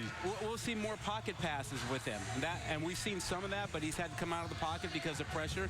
But when we see the pocket passes and you see the zone read concept, the quarterback power plays, that's the full effect of that offense, that they've blended the two different styles together. Well, there he is, Armstrong on 2nd down and 3, and now a little shade coming over Sun Life Stadium. They expected a little bit of rain today. Please don't send me any notes on the short sleeves, folks. It's about survival here in the 95-degree heat. Are you saying I'm cooler? On 2nd and 3, Armstrong flushed out. And he's got an alley. Turned it upfield. And he makes it all the way down to the 14-yard line with 40 seconds to go. He picked up 12. Plenty of time. 2 timeouts. You can take shots to the end zone and be careful with them. You can even throw over the middle. You've got time. Touchdown here would be huge for the Cornhuskers. Westerkamp is the guy that I'd have the most confidence in. He hasn't dropped anything, and he's been tough. He lines up in the slot. Armstrong goes the other way, and that is the 4th drop of the day by his receivers. That time, Newby, the perpetrator. I think Westerkamp should go back to the huddle and demand the football. Demand the ball. He's the guy that ignited them with the punt returns. He had a big catch that was called back. He took a big shot to get it. Ask for the football. That happened a lot? Oh, yeah. Where are we? Miami? How many times do you think Michael Irvin asked for the football? You got a point. He's certainly got enough equity in the team. 6-foot junior. Second leading receiver last year behind Kenny Bell. Let's go down to Quinn. Well, let's get to Quinn after this. And again, some motion up front. And it looks like, well, they called a timeout just in time as we go downstairs to Quinn. Cornhuskers are struggling with game management. That play call didn't come into the huddle until 10 seconds to go on the play clock. You could see the frustration on Tommy Armstrong Jr.'s face. They get up to the line of scrimmage late, and that's when mistakes are made. Mike Riley bailing his offense out with a timeout. Just everyone not on the same page. Yeah, Quint, that's a wasted timeout then. They have to know that situation better and get that play in there and ready to go. But to waste a timeout down here, that's huge. If you don't get what you need right now, if they come away with a field goal because they run out of clock, it's because of this blown situation with that timeout. How much of a function is that of being a first-year coach on the sidelines with a new group? Yes, no, maybe? No, I mean, these are all the guys that he's coached with for years at Oregon State and other places. They know each other. They know their routine. That's about the flow of information from the coaches to the field. From the 14, 2nd and 10. Armstrong into the end zone. and picked off. Artie Burns with his 3rd interception of the year.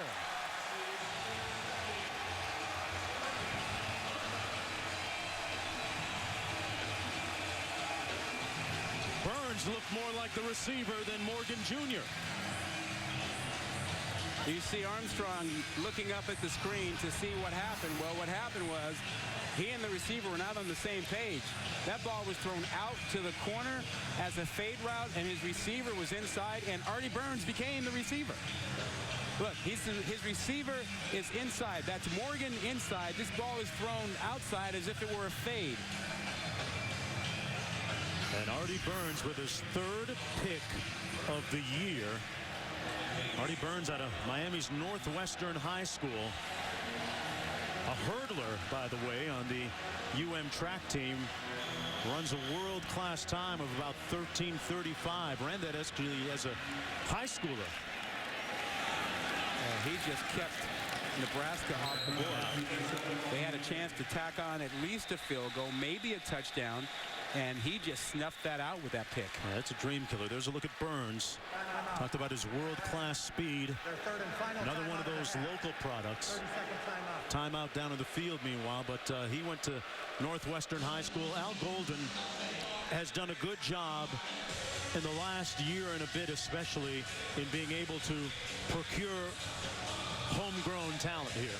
Well, down here in South Florida. You're right, and I think his goal is, since he's got a lot of young talent, he wants to be around to coach that young talent the next couple of years. Right. And I think the prevailing theory down here, if you believe what's written in the papers and what you hear in talk radio, is that he's got to win his division, you know, to be around here next year or so. Yeah. He's got a contract that goes through 2019. But all the rhetoric you hear is, hey, win the division, get to the ACC championship game, or else. I'm going to give you a little history, a little musical history. You know who coached at Northwestern High School? Luke Campbell. Luke Campbell, He coached Artie Burns. That was his position coach. Yeah, he was very supportive of the program and is one of the great Little League Pop Warner programs in South Florida, the Liberty City Optimists. 10 of them in the NFL as we speak. Fair to say that folks who don't know about him just need to catch one of the 30-30s on Miami. Yes. The U. Yes, sir. Burns with the pick, stifling that drive. Kaya with a strong first half. He was 14 of 23 with time winding down now in the first half. Scott with a bunch of big catches on the other end. 5 of them for 114 yards. That's the end of the first half. Your score, the Hurricanes 20, the Cornhuskers 3. Nebraska will depart the field first as both teams leave the field through the same tunnel. Hey, remember, it got really chippy last year at Nebraska. We haven't had any of that so far today. It has been a cleanly played game.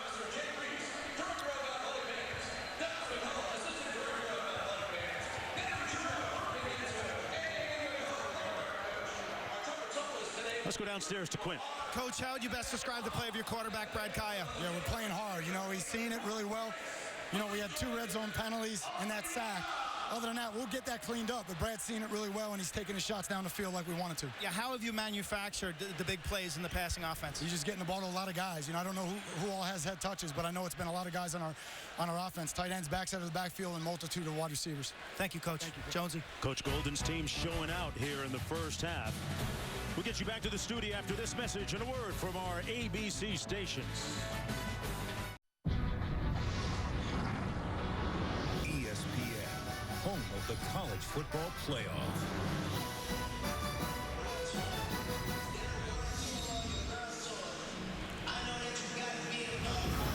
You're watching the ACC on ESPN here at Sun Life Stadium, Miami Gardens, Florida.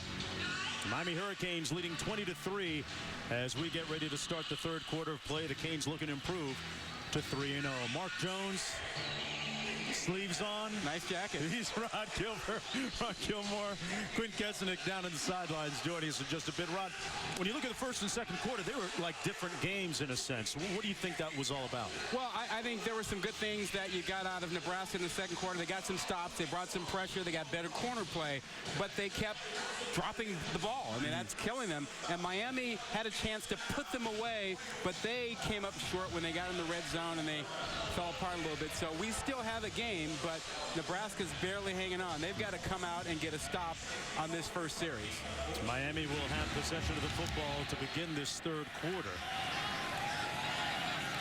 And it'll come out to the 25-yard line as we take a look at our Pacific Life game summary. Brad Kaya, the starting quarterback for the Hurricanes, was on fire early. Yeah, he threw for 359 last year in this ball game, and he's off to that kind of a start today. A couple touchdown passes early to get his team going, and he carved them up inside. And then you had a chance to get back into the ball game if you're Nebraska, but we counted 4 drops, and then right before the end of the half, wow, a big pick by Artie Burns kept Nebraska from getting into the end zone, which puts us at the 20-3 margin right now. First down and 10 from the 25 for Brad Kaya. Comes out slinging, complete to his tight end, Dobard, and Dobard picks up the first down as we go down to Quint. Self-inflicted wounds, the words of Mike Riley, Nebraska coach. I asked him what was the difference between the first and second quarter. He said really nothing from his estimation. He said we continue to hurt ourselves. Drops, penalties, lack of rhythm, couldn't tie together back-to-back plays on offense or on defense, especially in the coverage department early in that first quarter. So I think in his eyes, everything points in a positive direction now in the third quarter. All right, Quinton, a burst up the middle by Joe Yearby. Yearby played behind Duke Johnson last year, didn't get a lot of action. Yearby out of Miami Central High School, went to school with one Dalvin Cook, that guy up at Florida State. Pretty good player. Yeah. Florida State struggling last night against Boston College Rocks. Great effort by the Boston College defense. If they can get the other side of the ball going, Boston College is back in the hunt. First and 10 for Kaya. Complete to the sideline, the near side of the field at the 41 to Rashawn Scott. There's no pass rush from Nebraska. They got a little bit of pressure in the second quarter when they went to the blitz, but when they just go with 4 down linemen, they're not getting anywhere near Kaya. Hands it off to Yearby. Yearby with a nice cutback. And the turbo about to kick in. Yearby, touchdown Canes.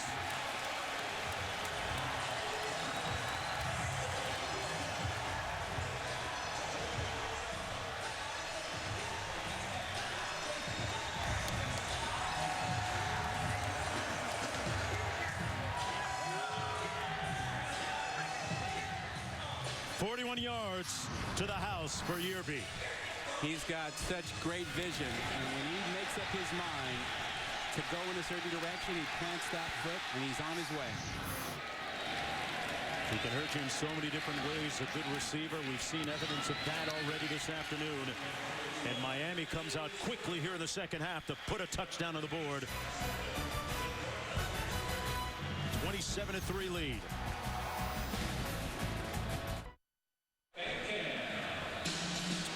Welcome back, everyone, to Sun Life Stadium in Miami Gardens, Florida. The Hurricanes, just when it seems like Nebraska has turned the tide a little bit, they get knocked on their heels again here at the start of the third quarter. And Miami leading 27-3. Canes with a bye next week, looking to go into that bye week with a 3-0 record. And conversely, boy, Nebraska looking to stay. If they lose this one, they have plenty of football to go, but 1-2 is not a good look for first-year head coach Mike Riley. Well, Miami has looked better today than they did the first 2 weeks against inferior competition. I mean, this was a bigger test for them, and they've played better than they did the first 2 weeks. Amazing. Joe Yearby on the sidelines after his third rushing touchdown of the year. Morgan takes the knee. It'll come out to the 25. Rod, tell us what the key was on that touchdown. Well, we're hunting linebackers, so be very, very quiet here. There's Young and there's Rose. Both of these guys will be a factor here. Rose gets run out of the picture to get to his gap, and then look, Young gets cut. And when he is cut, Yerby has great vision. He sees that hole, that lane, and he puts a foot in the ground, gets back into that hole, and runs through a would-be tackler. And the back finishing off with the offensive line started up for him. Let's see how Tommy Armstrong responds after that interception that he threw at the end of the first half in the red zone for Nebraska. They were on the verge of scoring. And that one incomplete as we go down to Quint. Jonesy, Rod had mentioned how Miami looks much better this week, and you watched that tape last Friday night against FAU up in Boca. You know, that's FAU's Super Bowl. And keep in mind, last week Miami practiced twice disrupted in the morning by lightning. Yesterday we were on their campus and we heard the lightning sirens going off all day. They had walkthroughs in the gym. They had walkthroughs in the dance studio, the defense, and the ballet bar, disrupting practice twice last week. So you're seeing a better prepared team. Dance studio? Yeah. Even talk of an indoor facility at the University of Miami. Flag down on the play. Receiver Ethan Carter down, and you know, you wouldn't think that you would need an indoor facility with such great weather in this part of the country, but Quint mentioned it. The lightning down here is an issue. You got to go indoors. Ineligible receiver downfield. Number 71 on the offense. 5-yard penalty. Second down. And you tell me, partner, you live in these parts, but it seems like just from our brief stay down here this week, lightning happens a lot. Yes, one of the more unfortunate statistics is that the state of Florida leads the country in deaths by lightning strikes, so it's something that's taken very seriously when the horns at different schools, public schools, parks, you know, those sirens go, you go indoors. You're not selling me on Florida between the lightning and the alligators. We didn't say anything about the Hurricanes, not the ones on the field either. Little receiver screen and a big hit by Jermaine Grace, gracing Brandon Riley with his shoulder. If you're counting drops, that would be the 5th one. Little assistance there because Grace is such a powerful player. Does that get categorized as a drop? Because that's a big hit. That's a drop. That's still a drop? You're going to get hit. He got stuck, though. Catch the ball. You're going to get hit whether you catch it or not. I'm going to beg to differ. I got to give the receiver a little bit of dab on that. 3rd and 15. An option into the boundary. Armstrong keeps it and makes a play with his legs for the first down. That's the other side of the coin for Armstrong. Well, most of the big plays for Nebraska have come because of his legs. Whether it's getting outside the pocket and making a throw or a design run. And we have looks like a Hurricane player down in the field, and unfortunately it's Raphael Kirby, the captain and the leading tackler for the Hurricanes defensively coming into this game. 12:57 to go, and there's a look at Tommy Armstrong. You know, you talk about Mike Riley, the head coach.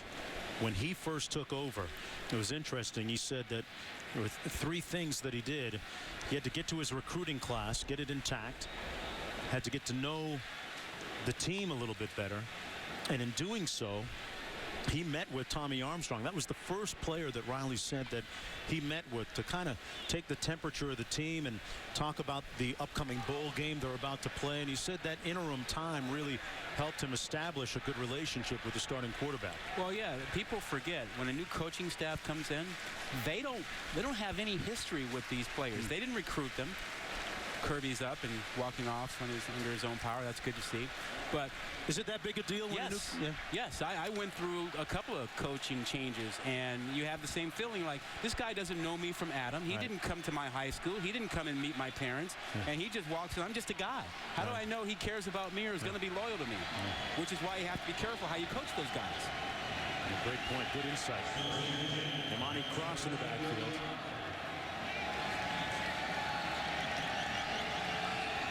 First and 10. Here's the jet sweep we've been waiting to see. Riley, who took that big hit a moment ago, brought down just across the 40 by Jermaine Grace. A 3-yard gain on the play. Sets up second and about 7. Haven't seen much of that jet sweep in the ball game so far. That's really one of the signatures of what Riley likes to do at times, right? I think he feels he doesn't have the personnel for it. I think he's missing 1 or 2 key guys he would like to have run that for him. Second down and 6. Newby back in the ball game at tailback.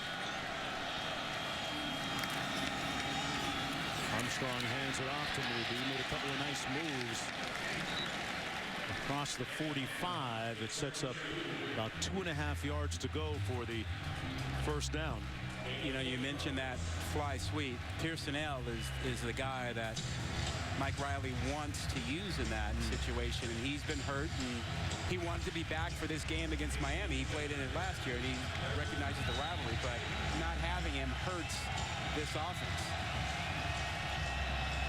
3rd and 3. They're going to throw it. Flags down. Pass broken up at the 48-yard line, intended for Alonzo Moore. Deion Bush was there to break it up. Let's see what this flag is all about.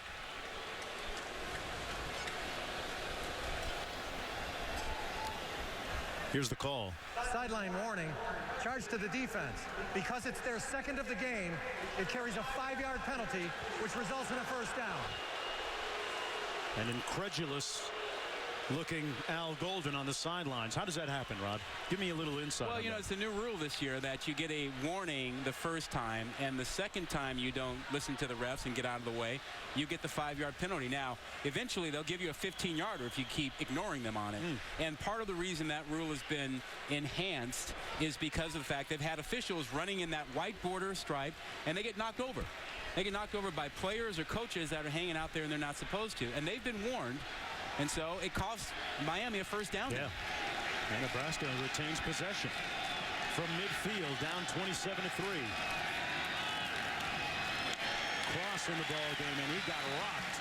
No gain at the line of scrimmage. Jenkins is unblockable at times.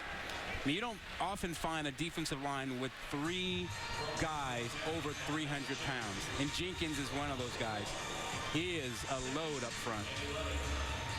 This Miami defense has kept that Nebraska offense in check for the most part, albeit there have been some drops by the Nebraska receivers. 2nd and 10 Cornhuskers.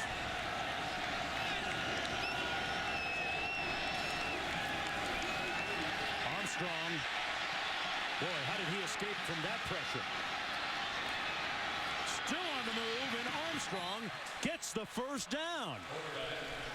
Tommy Armstrong doing it with his legs to pick up 11. It's about his legs. And this is really what this offense is needed. When things have broken down, he's saved them, but they haven't had any continuity. Miami's only bringing 4. They're not blitzing, but those 4 are not containing him. They are creating avenues for him to step up, step under, and get away. From the 38.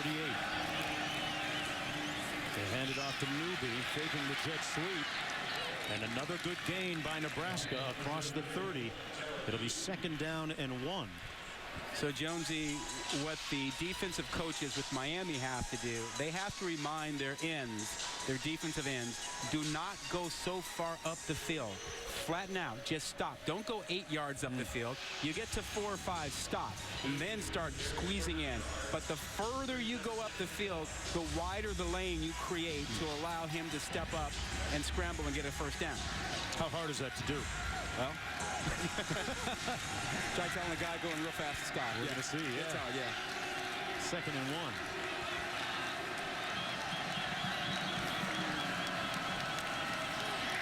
Armstrong complete. Cotton made. Catch made at the 23 by Brandon Riley, and a Miami player shaken up on the play. Riley picked up 7. And that's number 5, Jermaine Grace, from nearby Miami Gardens, Florida. I think he got hit by one of his own players. I think a teammate hit him, as he was trying to make a tackle. And there it is. Yeah, it's Bush.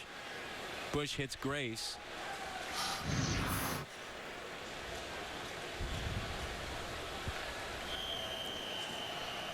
We're going to take a break and come right back. ESPN's College Football on ABC.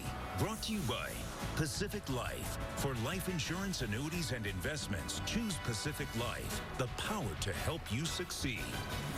And Dr. Pepper. Dr. Pepper and college football. It's a one-of-a-kind tradition. Rod and Quid out there on the beach this morning doing their Baywatch thing, and we're back here at Sun Life Stadium. Completely innocent exercise. Nebraska taking on Miami. Miami at 2-0 coming in. Nebraska at 1-1, and Miami dominating this game offensively, courtesy of Brad Kaya putting up some impressive numbers. First down and 10 for Nebraska driving. Armstrong escapes and fires. Touchdown, Westerkamp. What a Houdini act by Tommy Armstrong. Fires one to his roommate.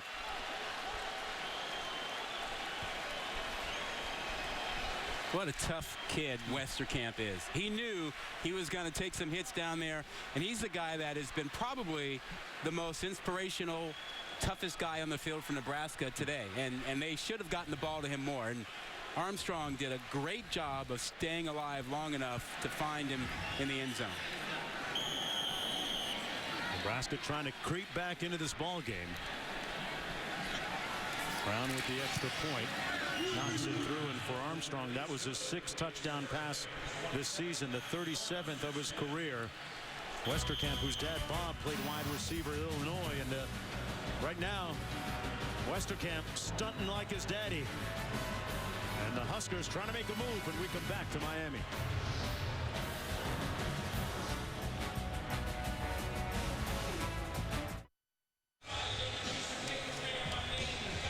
Nebraska with a 10-play, 75-yard scoring drive in just under 5 minutes, answering the earlier touchdown by Miami to keep pace with the Hurricanes here in the third quarter. And the big play, the pivotal one that kept it alive, was that sideline penalty against Miami. Gave Nebraska that first down. And they're going to take it out. Walton stopped up short of the 15-yard line. And right now, let's take a look at this week's college football rankings, brought to you by Northwestern Mutual. Still very fluid, very early, and keep in mind that these rankings have nothing to do with the playoff, but they're fun. We like them. Ohio State, pretty much unanimous. Alabama up tonight. Keep an eye on Michigan State. They seem to be hanging around. They got a big date with Ohio State later in the year.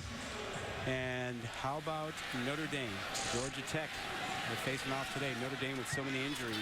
Can they hang in the top 10? Walton in a tailback on 1st and 10. Kaya led his team into the end zone last drive. A short pass completed to 16 to Herb Waters. Rod, let's get back to, we touched on a little bit earlier in the ACC. Florida State last night goes up to Chestnut Hill, Massachusetts, and it wasn't the walkover that some people might have expected. Yeah, and if you watch Louisville and Clemson Thursday night, you didn't come away from it thinking that Clemson was a lock to win the ACC. I think a lot of folks now are looking at Georgia Tech going, that may be the best team in the ACC. 2nd down and 6. Kaya fires the completion. Scott lunging with a great second effort for the first down as we go to the studio in Cassidy.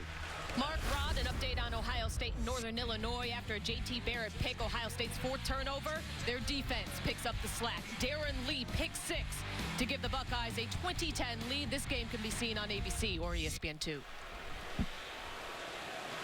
All right, Cassidy back here after the 7-yard pickup, 1st and 10.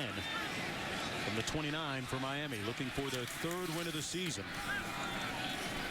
This is Mark Walton, true freshman from Miami, a 2-yard gain. You know, that Ohio State score reminds you that players are human. Yeah. You know, you're talking, 18 to 22-year-olds and classes and girlfriends and breakups, and You just can't pencil in a 35-point win every week, can you? Ask Auburn, right? Last week? Oh, yeah. Jacksonville State. 2nd and 8.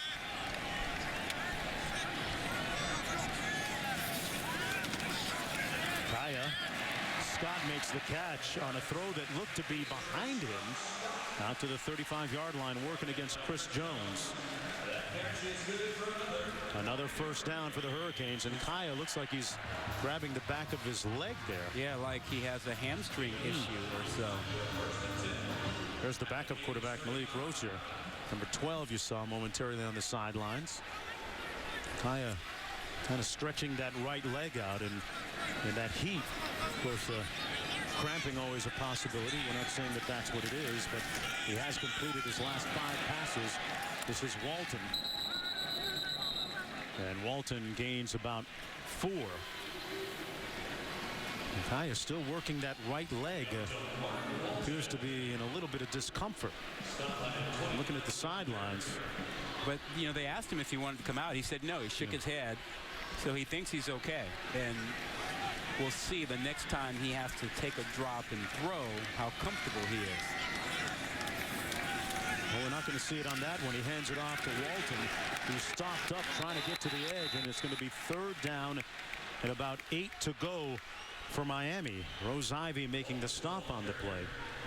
You know, Brad Kaya's dad is a screenwriter. His mom played Felicia in the legendary urban classic comedy Friday, which was produced by Ice Cube. Those of you that have seen the movie remember Felicia, the character. That is Brad Kaya's mom. And they are... That's one of your favorite movies. Oh, yeah. When Chris Tucker says, how are you going to get fired on your day off? Well, Kaya certainly with a flair for the dramatic so far. And speaking of drama, Pac-12 rivals tonight on ABC in an important early season conference test in the Coliseum. Saturday Night Football presented by Wells Fargo. Stanford taking on number 6 USC tonight at 8 on ABC and live streaming on Watch ESPN. What do you make of that series, Rodney? As a Stanford guy, you know about how competitive that can be. Well, ever since 2007, I guess it was, when Jim Harbaugh got the 43-point upset, these two teams have played very close games. The last 4 you see, decided by 7 points or less. Ever since that what's your deal game, and Harbaugh and Pete Carroll shook hands, Stanford kind of owned the series, and USC has won the last couple, and those last 2 were won by field goals by USC in the 4th quarter. Expect something similar tonight. Blitz coming by Nebraska. Kaya picked it up. Got a hot receiver. What a catch over the shoulder by Brady. Circus is in town. Remember back in the 1st quarter when Kaya overthrew his receiver on a deep ball like that. And we said he didn't give him a chance. He didn't put enough air underneath it. He learned from that throw and made the adjustment and gave Brady a chance. Walton runs it between the tackles, cutting it back after that 35-yard gain. Walton picks up about 4 or 5. 2nd down coming up. But a big play that time by the Hurricanes offensively. And what a tremendous catch. Al Golden certainly with some talent on the field. Looking to improve to 3-0.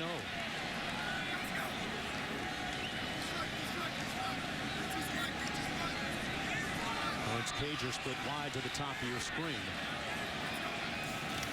Going to hand it off to Walton. Walton moving that pile just a little bit, not enough to get the first down. He's going to be about 1.5 yards short with 3rd down coming up, partner.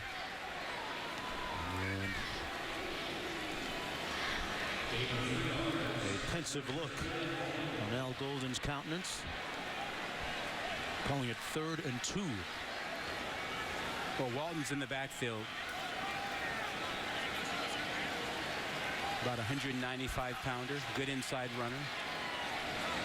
Better receiver, in my opinion. I like where he catches the football, but I think in this situation, probably let him run it.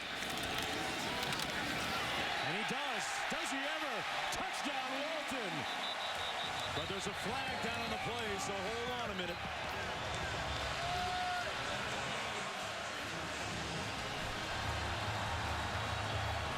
Holding. Offense, number 66. 10-yard penalty. Third down. Going to bring this one back.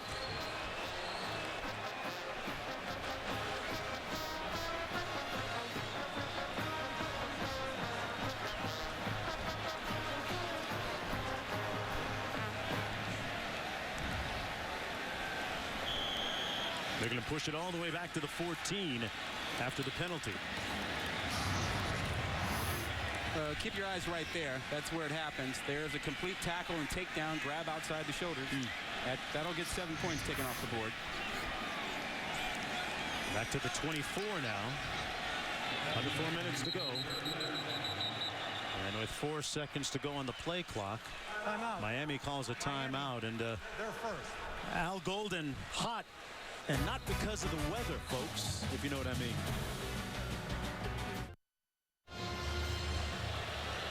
This week on Monday Night Football, AFC foes clash as the New York Jets will try to slow down the Indianapolis Colts. Jets-Colts 8:15 Eastern Monday night on ESPN. You talk about the Colts. You got Philip Dorsett, former wide receiver here for the Miami Hurricanes. First-round pick last year. Frank Gore now with the Colts, and Andre Johnson as well. So I'm still waiting for the one guy you got to mention for me. There's only one guy I'm focused on in that ballgame. Andrew Luck. Oh, that guy. That guy. He didn't go to Miami. I don't care. 3rd and 6. Kaya has connected on his last 6 passes. On a bad wheel at that. Slings it incomplete at the 3. No flag on the play intended for Waters. Well defended by Chris Jones. And 4th down coming up for the Hurricanes. Michael Badgley comes in to kick a field goal.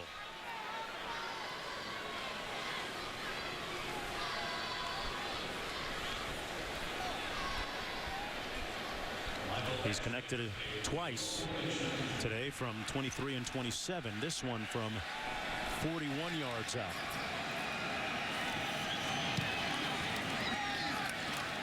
And he drills it through. Miami leads 30-10 with 3:42 to go here in the 3rd quarter. Well, they took the touchdown off the board, but still managed to get a field goal out of it. Some explosive plays today by the Hurricanes offensively. They came early. Yeah, well, Miami's done a great job of this, Scott, on a key catch and run that set up a touchdown pass. And how about this beauty to Waters from Kaya on this little drop-off over the middle again to Scott. And Yerby busting one up the middle, running through a tackle. And finally, you saw this great catch just a few minutes ago. Tyler Brady, great catch over the shoulder, but a number of big plays by Miami's offense. That's really been the difference in this ball game. Remember, Nebraska came in with 51 plays of 10 yards or more. They have 5 today, and that was after they fell way behind. Does that speak to what Miami's doing defensively? Well, that and some drop passes, some penalties, some of the self-inflicted wounds Mike Riley talked about at halftime.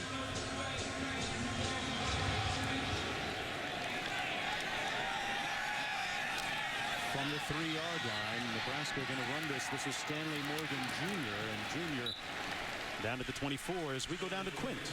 Tackling, Jonesy. That's what Al Golden told me yesterday when I asked him what is one absolute key to beating Nebraska. He said tackling.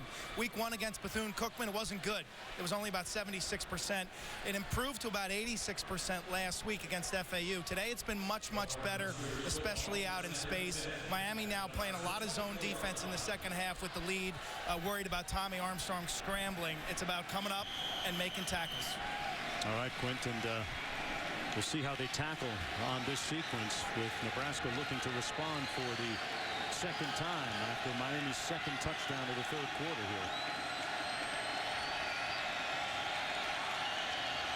Janovich in motion, now sets. Armstrong eludes the rush, throws it up for grabs. Out of bounds, almost intercepted by Elder. Good heat up front by Tyreek McCord, number 17, applying the pressure. And 2nd and 10 for Nebraska. Talk about Miami safeties. Some great ones through the years. Ed Reed, Sean Taylor, the late Sean Taylor. For both these storied programs, they're looking to get back to relevance. Hoping to take a small step this afternoon. Armstrong, Westerkamp, complete, tiptoes and into Miami territory. Rod, when we were watching tape earlier, you said you like the way he'll do things. It may not look pretty, but he completes passes, right? Well, Armstrong is not technically the most sound quarterback. His feet may not be in the proper position. His shoulder may be pointing the wrong way. But ultimately, he finds a way. Even if he's off the back foot or something, he's got such a whip for an arm, such a cannon. He still gets there. Look at, he's fading back here, almost a jump throw, but that ball is on the money. 1st and 10 at the 45 for Miami, 31 yards. Newby tripped up after a gain of about 2 on the play. But just joining us, Terrell Newby, number 34, the reigning Big Ten co-offensive player of the week. Former high school teammate, friend, ace, ride or die buddy with Brad Kaya, the quarterback, both out of Los Angeles. It's a shame. He hasn't had as many touches tonight. Part of that's the way the ball game has gone, but you'd like to see him get 20, 15, 18 touches in a straight-up matchup against his old buddy. For the play action, Armstrong with tons of time. Pass incomplete. At the 23, Elder in on the coverage of Stanley Morgan Jr. Should that have been a catch? Another one? You're hard on those receivers, man. You get your hands on it. Let me see. You got to catch that one. Yeah, you're right. Got to catch that one. You're right on that one. That's 6 drops and counting, and all of them have mattered. They've stopped drives. They've changed field position. Got a player shaken up at the 43-yard line as Mike Riley looks on, the first-year head coach of Nebraska. Tyreek McCord, the shaken-up player on the field. Remember that McCord is in there because of an injury that happened earlier in the week. Yeah, Darian Owens. Yeah. You know, we've seen Miami had that big interception at the end of the first half. One of the important stats always, Rod, is, as you know, the turnover ratio. Miami coming into the ball game was a +6. That was tied for number 1 in the nation amongst FBS schools. The interception today, I mean, this defense, which has been highly scrutinized, has come up with plays today. Well, they're better up front. They've always had speed. They've got better speed now, particularly at the linebacking spot. And they've gotten good play out of the secondary. You know, they've been in position to contest deep passes. They haven't always made those, but they've been in position and close enough. 3rd and 8. Armstrong brought down at the 37. Trent Harris got there first. That was pressure. Miami dialed up a blitz. Count them 1, 2, 3, 4, 5. And they couldn't keep him out. Gayot was a nice run over the would-be tackler on the right side to force Armstrong straight back. And everybody showed up in the backfield. They had a party back there, and Armstrong is incensed on the sidelines.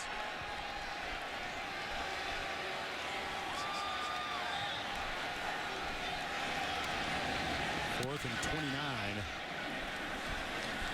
And Fultz hunts them down at the 19 to Elder. And Elder with a nice 16-yard punt return after the 45-yard punt. Well, let's take a look at today's Good Hands play, brought to you by Allstate. And there have been a couple to choose from, Parker. Yeah, but this one I like, as a former DB. This was right before the half. Artie Burns making a big pick, which kept Nebraska right before the half from getting any points. More than likely kept them from getting a touchdown. And that changed momentum going into the half. Miami came out and scored on their first drive of the second half and have already scored a couple of touchdowns in this third quarter. Yearby in a tailback. 1st and 10. And Kaya might have had that ball tipped at the line of scrimmage, or would Yearby back into his own man? That looked rather awkward in the backfield.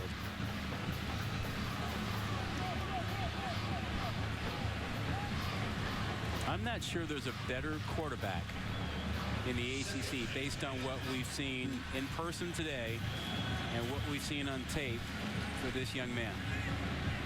True freshman, started last year and has grown by leaps and bounds already in this short season. 26 touchdowns last year to lead the conference. Hands it off to Yearby, who dances over the 35, brought down at the 36-yard line. And it was interesting, Al Golden talking about the lineage and how it's an asset to the program.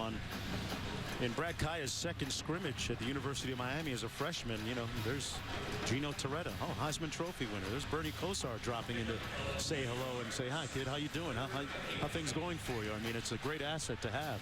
No pressure. No pressure. This is what the quarterback standard is here. You got to measure up to it. Never thought about it that way, but well, that could be a good thing. It's been a long time since Miami's had an elite quarterback. Great place to start. 3 on the play clock. They got to get it off in time, and they may not have. And Al Golden called timeout just before it expired. Miami, their second of the half. 30-second timeout. Looking at the 3rd and 9. And folks, rankings, revenge, and early conference supremacy are at stake when Ole Miss meets Alabama tonight. After the game, SportsCenter has you covered with a complete post-game wrap-up plus highlights and analysis from Week 3. SportsCenter at night tonight after Ole Miss and Alabama on ESPN. Who are you picking in that game? I want to ask you who you like in that one. I like Alabama. Yeah, I like Alabama. I'm not sold on Alabama as a number 1 or number 2 team yet. I think right now there's Ohio State, and then there are 4 or 5 other teams that are in the mix for number 2. The question about Alabama is really at quarterback, and is Jake Coker going to be the guy, and is he going to handle things if Ole Miss shuts down the rushing attack? Or will there be problems? If there are problems, Ole Miss defensively is good enough to really shut down what Alabama likes to do, which is run the football. 3rd down and 9. That game later tonight. Flag down. Kaya throws it behind his receiver, Herb Waters. Pardon me. That was Dobard. Either way, it's incomplete.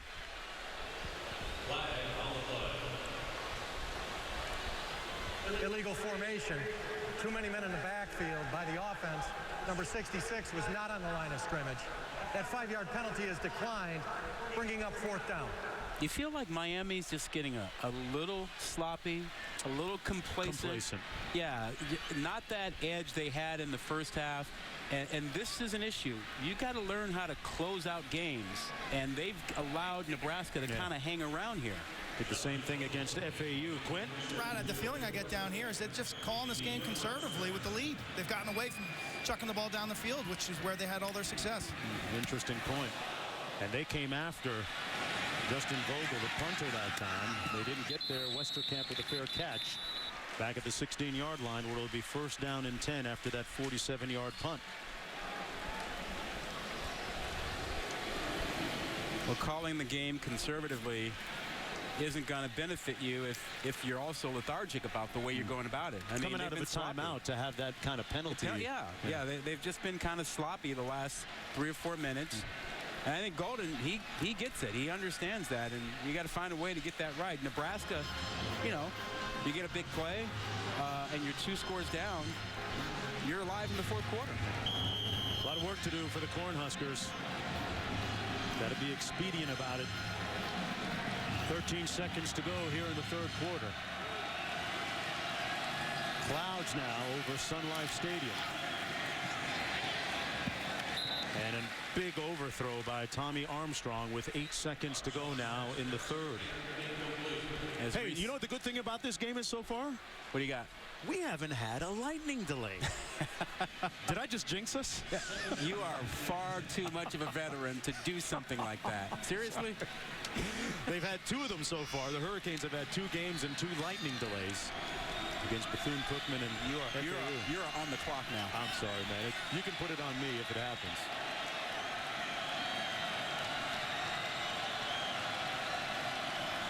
Armstrong again out of the shotgun. Ball up in the air. Caught, picked off miraculously by Dion Bush.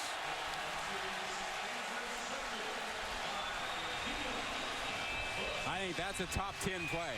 You get a pick while you're lying down on your back. Hello, Sports Center. Tracy Howard with the hit on Brendan Riley, and the ball went up in the air right there, Rod. Yeah, watch this, though. He is spun around and still has the presence of mind to keep his head in the air looking for the ball as he's spinning around on the ground. Nice. Hashtag SC Top 10. We'll continue with this after this message from our ABC stations. Home of the college football playoff.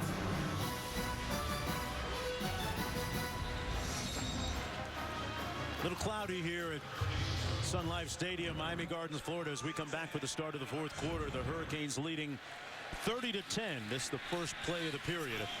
Off that interception a moment ago, Kaya completes that pass to Christopher Herndon, number 23, and another Miami first down, a 12-yard gain. Well, whatever discomfort he was experiencing in that leg seems to be allowing him to at least pass it okay, Rod. An opportunity to get more on the board. He seems to be moving all right. They had a chance to kind of put this one away. Had a career day last year against Nebraska in Lincoln. Yearby looking for a little crease. Gains about 3 down to the 7-yard line.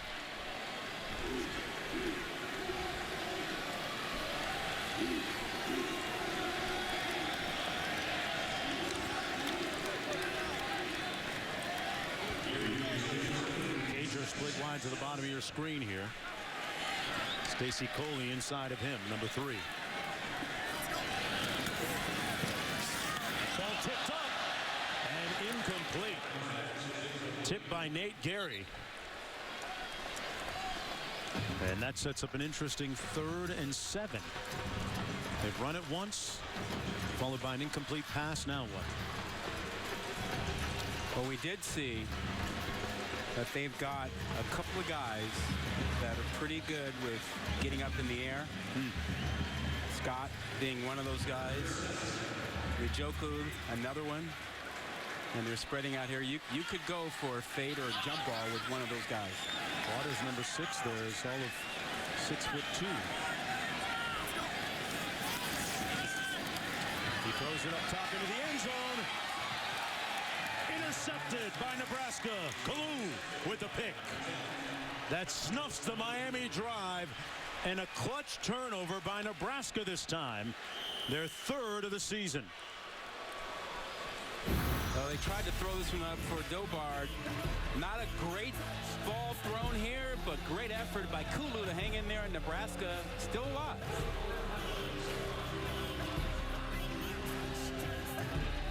Agents of S.H.I.E.L.D. returns September 29th on ABC. ESPN, home of the college football playoff. Tonight on ABC, Pac-12 rivals clash in an important early season conference test in the Coliseum. Saturday Night Football presented by Wells Fargo. Stanford taking on number 6 USC tonight on 8 at ABC and streaming live on Watch ESPN at 8 o'clock tonight. Armstrong through a rope that was knocked down by Tyreek McCord. Boy, McCord has been all over the field tonight. Yeah, and that was not an easy play. I mean, he was the outside linebacker on that side, and his job was to get underneath that throw to the flat. And boy, did he really work hard. A lot of effort to get out there and get his hand on it. Cord going to come out of the ball game. 2nd down and 10 for Nebraska.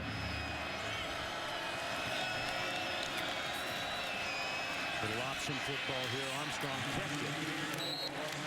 As brought down at the 21-yard line by Chad Thomas, and his helmet came off, and he's got to come out. He would have to come out of the ball game. Yeah. What do you make of things for Nebraska as we see their backup Fife get ready to come in here? Yeah. You know, this will be a 1-2 start, assuming this score holds. A loss to BYU. And you look at their schedule: South Alabama next week, and Southern Miss next week. At Illinois, at home against Wisconsin, at Minnesota, Northwestern. I don't know. It seems to be a team still searching. 3rd and 9. Arthur Fife in a quarterback, and not sure what happened to the play clock. Nebraska calls a timeout. Prior to the expiration of the play clock, Nebraska called timeout. They're first.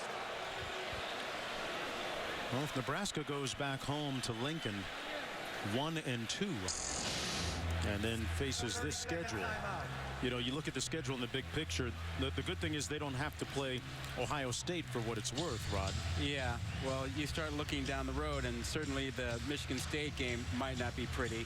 The Wisconsin game might not be pretty. But other than that, you go, well, you know, they have a shot in those other games. Illinois, a team that's struggling. Yeah. But it is like the fan base here in South Florida and the Miami Hurricanes. These Nebraska fans that travel so well, as you can see there on your screen, it's a demanding fan base. About 10,000 of them or so made it down here for this game. Yeah, unbelievable. Quint?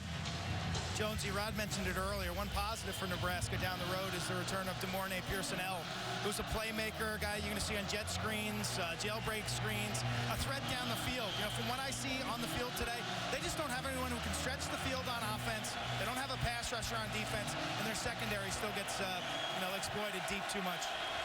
Need playmakers. 3rd and 9. Looking for a play here. Armstrong, who's back in the game after the timeout, overthrows his receiver, number 10, Jamel Turner. You know, it's 4th and long. You know, Quint's on the money with all of those comments. I think the one thing that Nebraska can be a little bit happier about is that their cornerback play got better when Jonathan Rose came on the field. He and Kulu together kind of took away those deep passes that Miami successfully had in the first half. You know, Daniel Davey, you see him on the field there, really had a tough time in the first quarter, had a tough time the last couple of weeks. So they may have felt like they found a little bit of an answer on the outside there. But then you got to get Davey back. They're going to need him at some point.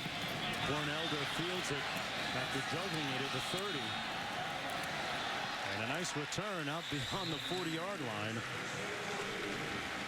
An 11-yard return on that 51-yard punt. Kaya at the controls when we come back. ESPN's College Football on ABC. Brought to you by Buick, proud partner of the NCAA. AT&T. Keep your eyes on the road, not on your phone. It can wait. And Courtyard. Make room for a little fun. Lots of great places to take recruits when you bring them to the University of Miami. And a lot of great championship lineage. 5 national championships dating from '83 to 2001. And if you ask the Hurricane Nation, should have been back-to-back. 2001, 2002. That pass complete over the middle into Nebraska territory to Njoku.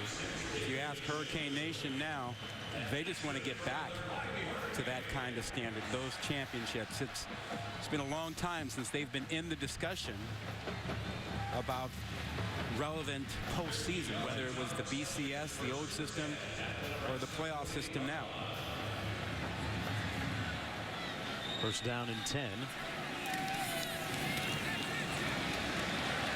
receiver screen, and he could go. Waters pushed out of bounds, and a touchdown saving play and a good block. Rashawn Scott got out in front of him.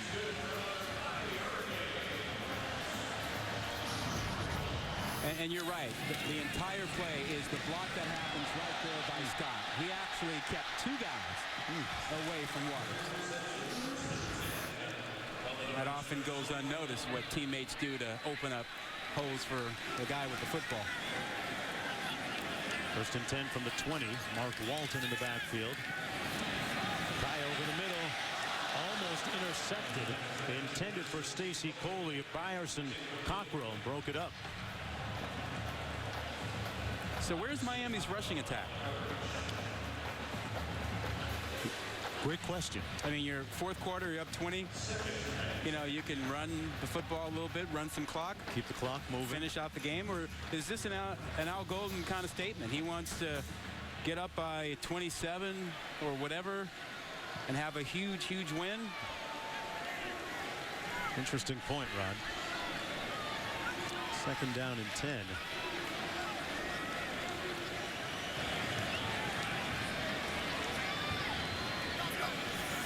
Brad Kaya back to pass again.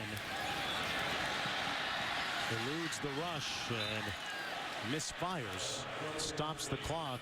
Yeah, what do you make of this strategy? Well, I mean, you got two talented backs in here, being Walton and even Gray. Well, and they're young guys, too, and you'd like to get them some work.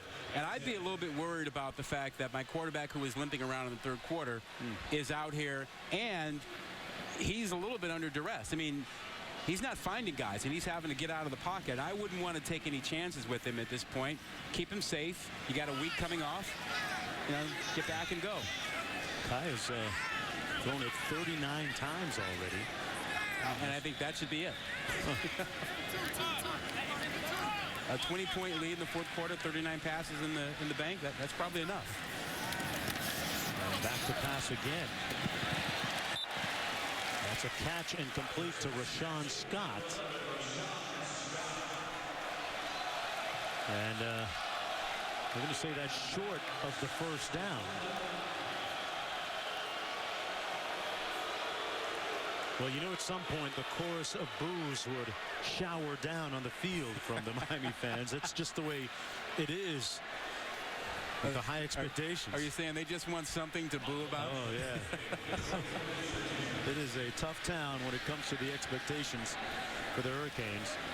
Badgley with the field goal good. Expectations, they keep flying banners, folks. You wouldn't know that they're on the verge of being 3-0, but in Dade County, it's kind of hard on the boulevard sometimes.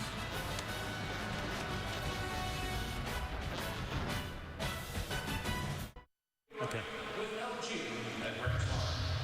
Ah, career high? Yep. Nice. Is that what they were looking for?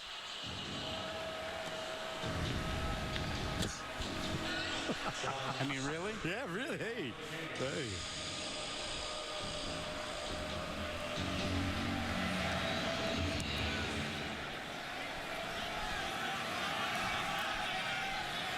And back in the come out to the 25-yard line as we take a look at today's AT&T strong performance. All about the Miami defense, and if you're a Miami fan, what you will love about this, that all these plays are great effort plays. Ball thrown, ball caught, but they don't give up. They come in and make a big hit. One more big hit. 3 or 4 times they knock the ball loose, and then right before the half, how about a pickoff by Artie Burns? And then how about that wonderful play by Deion Bush that will probably get him on a top 10 on the Sports Center. Well, Nebraska, about 11 minutes to work with and a lot of work to do. Armstrong has gone the distance at quarterback. Hand it off to Newby. And Newby driven back. 2-yard gain on the play.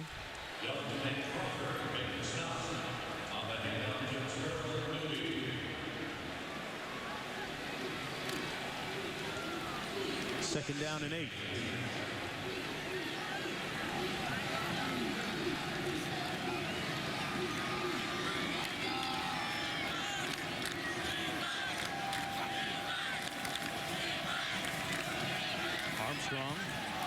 to traffic and almost intercepted again at the 37-yard line, as Corn Elder was there to break it up. Intended receiver was Stanley Morgan Jr. Yeah, you know, Rod, not related to that Stanley Morgan who played in the NFL. Thought about it for a while, yeah. And another 3rd and long. Armstrong has misfired on his last 6 pass attempts.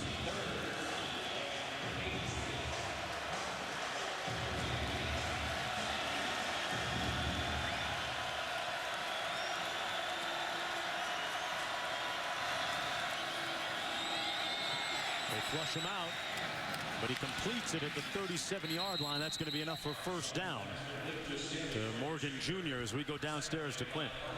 In talking to Mike Riley this week, Rod, he said to us, you know, we're still kind of trying to find our identity on offense. And I stand here with about 10 minutes to go in the ball game saying, what is their identity on offense? I'm not quite sure.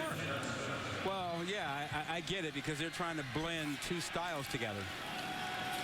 And here's Newby with the running portion of that style over midfield and into Miami territory. And how long a process do you expect something like this to be? I don't know. I mean, I think they want to be a tailback-oriented running team and not a quarterback-designed run-driven team. I think the one thing that's improved is you can see Armstrong is better at throwing the football. And he's better outside the pocket, and he's better in the pocket. But the rest of it hasn't come together. Part of it's the game. The game got away from him. Offense, number 65. 5-yard penalty, 1st down. How much did it take them out of their game plan, do you think, the fact that they fell behind so much, so early? I think that took them away from running Newby, who I think they really want to focus the rushing attack with him. But they were dropping passes. They couldn't sustain drives. They got away from running. They were far behind. And so I think that's forced them into this kind of a hodgepodge of an offense today. 4-receiver formation for Armstrong. Steps up and fires, incomplete. Broken up by Corn Elder. And late flags on the field.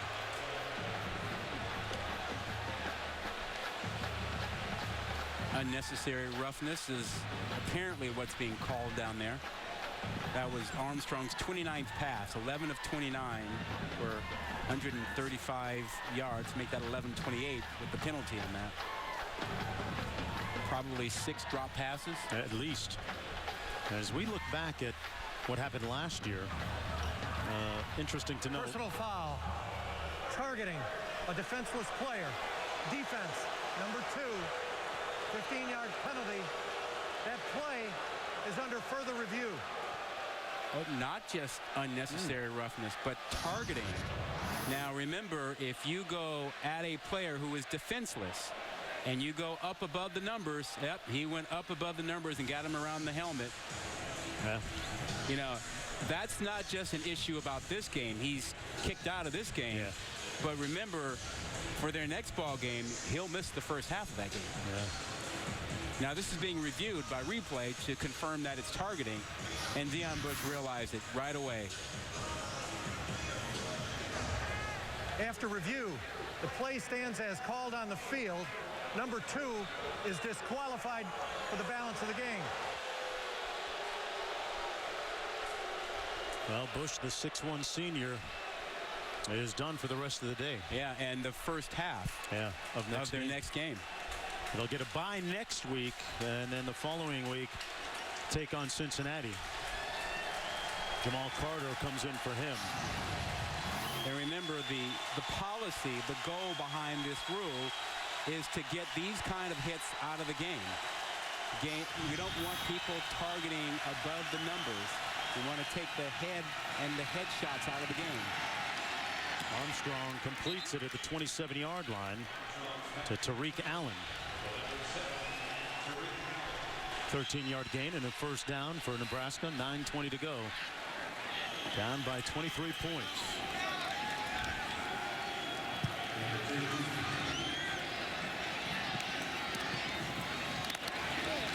That pass incomplete.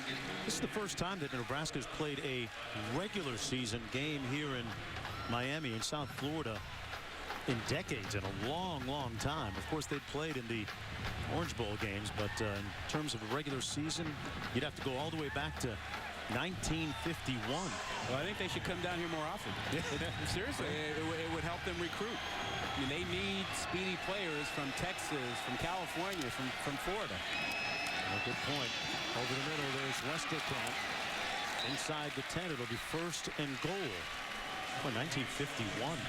Yeah, Nebraska can't base their recruiting simply on the state of Nebraska. And they don't have enough players there for that. How similar a situation is that to the one Mike Riley was in prior at Oregon State in terms of, you know, where you're recruiting from, where your base is? I think it is similar. The improvement for him is that he goes to a place in Nebraska with great facilities, much more passionate fans, more money involved with the program. But from a recruiting standpoint, he'll have the same issue at Nebraska as he had at Oregon State. He needed to go to California while he was at Oregon State. He needed to go to Texas to try to get players. And he'll have to do the same thing in Nebraska, whether that's Texas, Florida, California. He can't rely on in-state recruiting to make it work in Nebraska. Well, the one thing Nebraska has always had is a pretty esteemed walk-on program to fill in some of the gaps. 1st and goal for Nebraska. Armstrong. Touchdown, Cornhuskers. I think that Alonzo Moore, for the first time today, makes a catch. That's a guy that they're looking on as having a breakout season. He's very talented, but it certainly has taken him a while to become a part of the offense here. That's the 3rd touchdown catch of the year for him and the 3rd of his career. And that was not an easy catch. He was well covered, had a defensive back draped on him, but he managed to hang in there, look the ball in, and not get distracted and make the catch. Looks like they're going to set it up on the left hash and go for 2 here.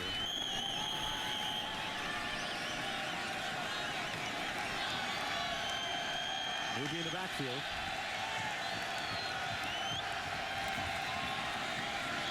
Armstrong rolls out, finds his man, and they get the 2-point conversion. Ethan Carter with the catch, and it's a 15-point ball game. Armstrong trying to rally his team on that strong arm of his. Wings on the hood of that Trans Am, and a sweet thing, riding shot.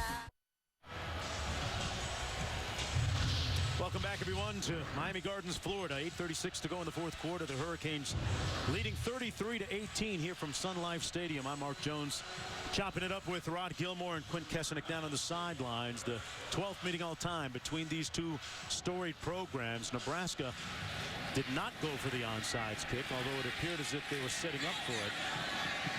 And Stacy Coley, one of the fastest players on the team, on the kick return, and a nice return out to the 38-yard line, and he's coming up gingerly as he planted that leg. Let's take a look at the Pacific Life game summary. Some of the cogent points of the game so far. There's a look at the box score. Yeah, you see Kaya with a great day. 24-40, 366 is a career record for him. He had 359 against Nebraska last year. Scott big on the receiving end of those passes. And Armstrong has actually played pretty well. He's had a number of passes drop. And you see the 2 touchdowns, and he has them down 2 possessions here. So remember that Miami chose to throw the ball last time they were on the field. Here they run it.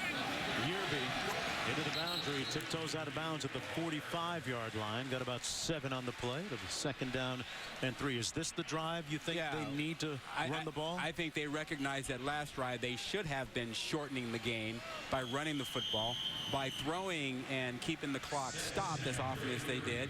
They've given Nebraska a chance. And we get to on Nebraska's side of the equation in a minute here. They run it again. Yearby got enough for the 1st down. Why didn't Nebraska go for the onside kick there? Well, I think they were thinking, look, they only have 2 timeouts. And if you get a 3 and out, you're fine. At 8.5 minutes at the time, 3 and out, you're fine with that.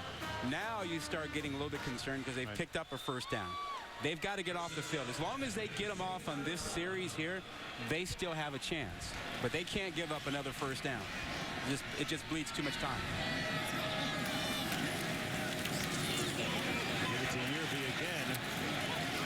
Keeps those legs moving. Got about 4 yards. Well, Mark Banker, the defensive coordinator, had the right call. They came with pressure, trying to get that tackle for a loss on first down, but they missed the tackle. They had him in the backfield and didn't get him. Right now, Mark Walton comes into the ball game. And at some point, you might see Gray, the bigger back at 6'2".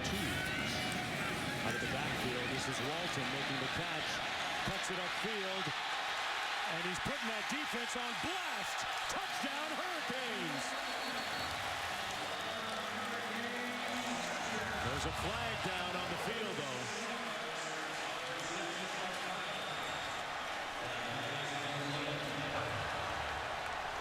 Holding. Offense, number 5. 10-yard penalty. Second down.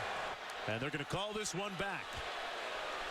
Dobard singled out on the hold. This is the second time today that they've had a penalty take a touchdown off the board. Yeah, you know, and Miami got what they wanted. We talked about it early. They like to get their running backs matched up on linebackers and safeties in the passing game.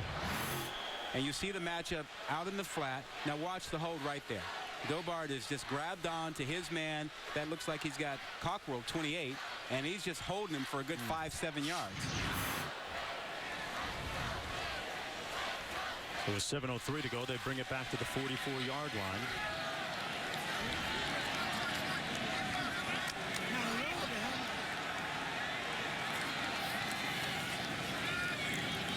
Walton brought down after a gain of 1 by Malik Collins.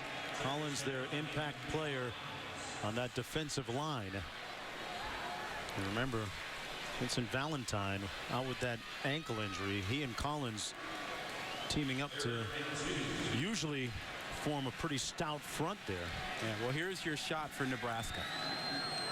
And you probably will get a lot of pressure in single coverage. They have no choice. They have to stop the run, so single coverage on the outside. Kaya puts it up. Got his receiver, Scott. And he makes the catch. No, it's incomplete. Did not come down with it. But you could see the speed, and you could see what we've talked about all day long. Miami is simply faster than Nebraska. And this is what they did in the first quarter. I think Scott came down with that one. That's a catch. I think he caught that. I think he came down with that one. That looked like a catch. Yeah. I think he left his feet, got it in the air, and then got a foot in bounds. Okay, he's got it in his hands there. Right foot, left knee. What else do you need? Now, Did does he have possession when he comes to the ground? You have to complete the act. It's complete there, right? No, he's got to come to the ground. So the official must be saying he did not complete the act because he left his feet. Once you leave your feet, you have to come to the ground with possession of the football. 30-second timeout. And so initially I looked at it, oh, he's in bounds. But since he left his feet, he has to come back to the ground with possession.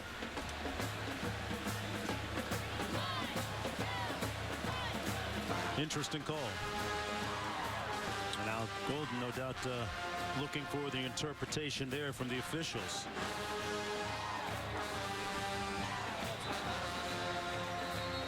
Well, Miami with no timeouts remaining. Under further review, the ruling on the field is an incomplete pass. They're looking at this one. The ruling on the field is it's an incomplete pass. Here's one more look at it. Yeah, and there's no question that he initially grabs the ball in the air and has it, but he has to complete possession as he comes to the ground. He has to complete the act. And so that's the question, is did he have control over the ball as he comes back to the ground here? Does he have control? And the official who's right there in a great position is saying, he's right there, he's saying, no, I don't think he had possession and control, and he ruled it incomplete. It looked like he actually tucked it away. That's the question. Now, in our replay, did you see enough to overturn what the official on the field saw? And it has to be clear. Here's the ruling.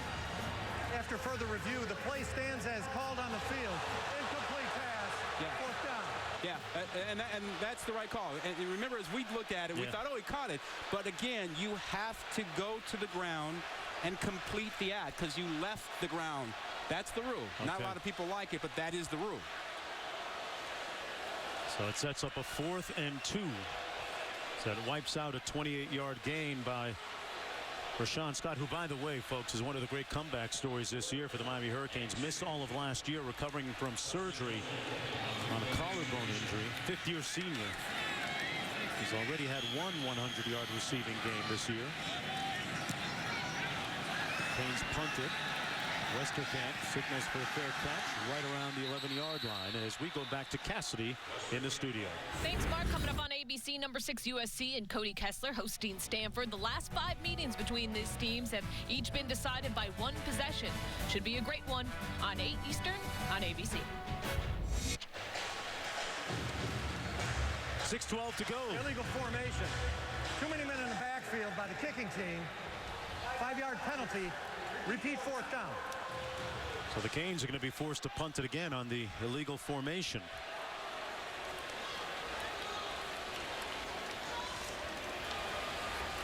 I think Al Golden has gotten his motivational points for this coming week's practice in tying up some of the loose ends of this ball game. They haven't really closed it out as tightly as they would have liked.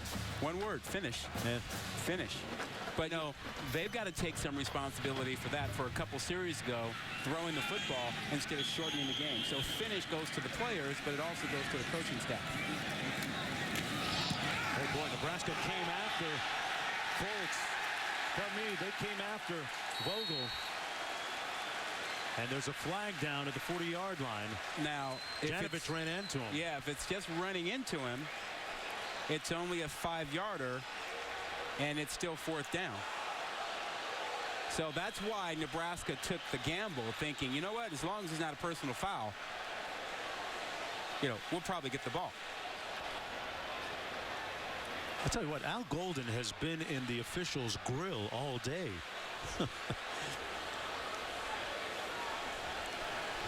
That tie's all over the place. I got a pin for him if he needs one. Here's the call.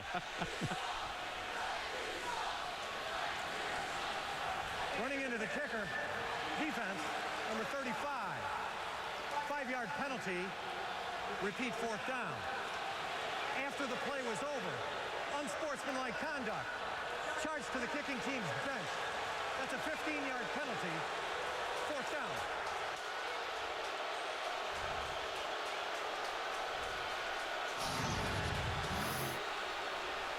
Well, here's the penalty, the 5-yard variety, not the 15. And Coach Al Golden protesting the call. He thought it should have been the 15-yard variety. Oh, yeah. Yeah, he's way too far on the field. So he just got a 15-yarder for his team.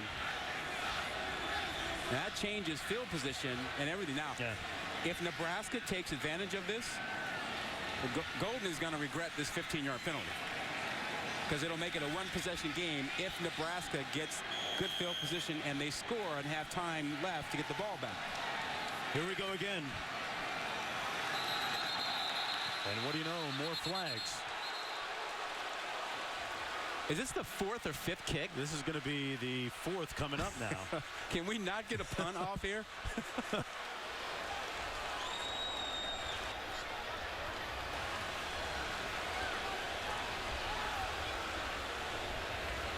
Yeah, this is sloppy. Now it's getting straight up sloppy. And terrible, yeah.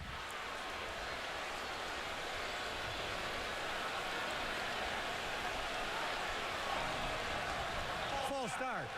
Offense, number 28. 5-yard penalty. 4th down. Wow. The way they keep backing up, they're going to end up in Palm Beach County soon. Well, I keep looking at Westerkamp, who's back to field the punt. He was back at his 10-yard line at one point, and now he's walked all the way up to the 25. Yeah. He's had some good punt returns today. Justin Vogel is standing on his own 20.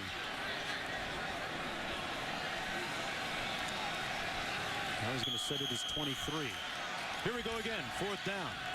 The remix. He gets off a great punt away from Westerkamp and just into the end zone. A 63-yard punt by Justin Vogel.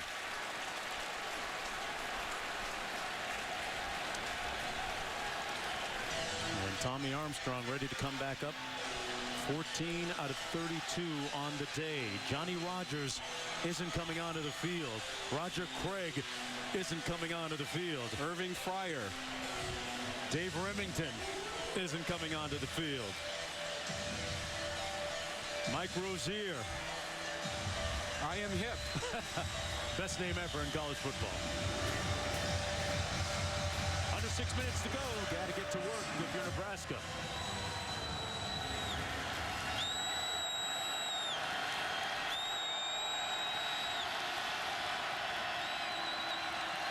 Armstrong rears back and fires on the post.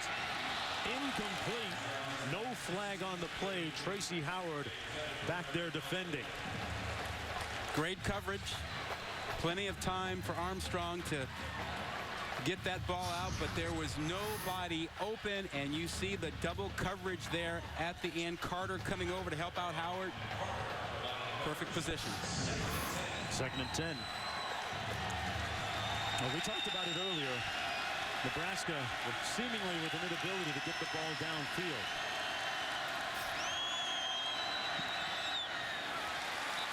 That pass that time behind Seethan Carter, the tight end. Carter back this week after missing 2 games, the result of a suspension. Sets up a 3rd down and 10 now.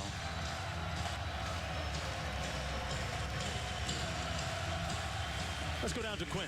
Jonesy, how about a little screen here for Nebraska with this crowd and this defense fired up right now? They're going to be teeing off on Tommy Armstrong. Good call, Coach. I like that. I like it.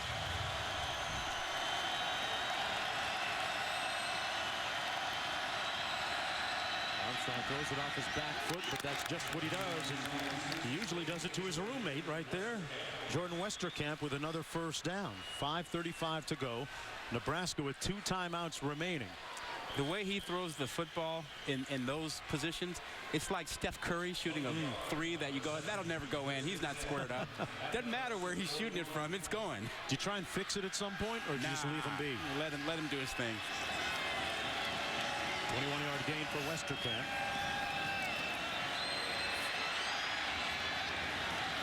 Finds his back Newby. Made 1 man miss and gets out of bounds about 3 yards short of the 1st down at the 48. Earl Newby out of Los Angeles, California, the reigning Big Ten co-offensive player of the week. Numbers not quite as productive as last week. 2nd down coming up for Nebraska. Underneath the pass complete to Morgan Jr. Out in the open field, still broke a tackle. And finally corralled inside the 20 at the 19.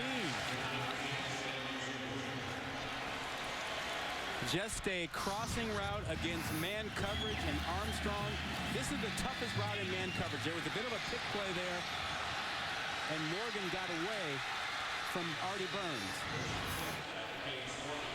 1st and 10 from the 19.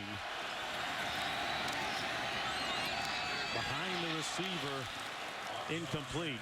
Intended for Tariq Allen that time. Stops the clock with 4.5 minutes to go. 2nd and 10. If I'm Miami, I'm looking for number 1 Westerkamp and saying, you know what? If we're going to double or bracket anybody, he's the guy. If you make somebody else make that clutch catch down here, but Westerkamp has been Mr. Clutch in this game and the toughest receiver for Nebraska. 2nd and 10.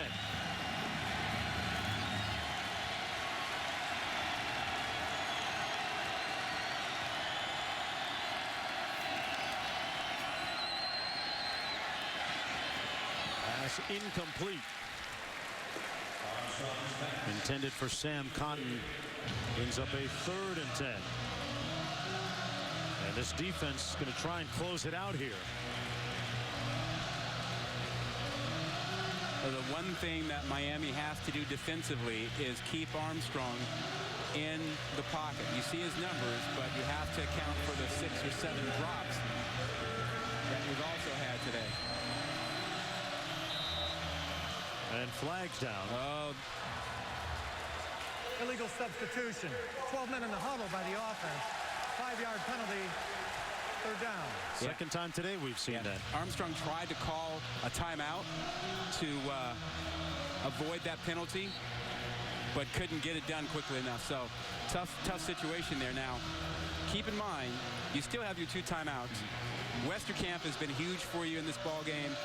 If I'm Nebraska, I still want Westerkamp involved, and I want Armstrong outside of the pocket to make a throw. All right, Westerkamp has had a pretty productive day for them, doing a variety of things. He's on the sidelines right now as his roommate Armstrong scrambles and tiptoes out of bounds. Let's see where they mark him. Just inside, well, just outside the 20-yard line. 4:15 to go and 4th down coming up. Yeah, Westerkamp was not on the field on that 3rd down, and that can't happen. He has to be on the field on the critical 3rd down. He's back for 4th down, but you needed him then. I know it's late, people are tired and winded, but he's your best offensive threat right now. He's got to be out there. First time they've gone for it on 4th down this year. Armstrong over the middle. Caught. Touchdown, Nebraska. Brandon Riley. And things got a little bit more interesting.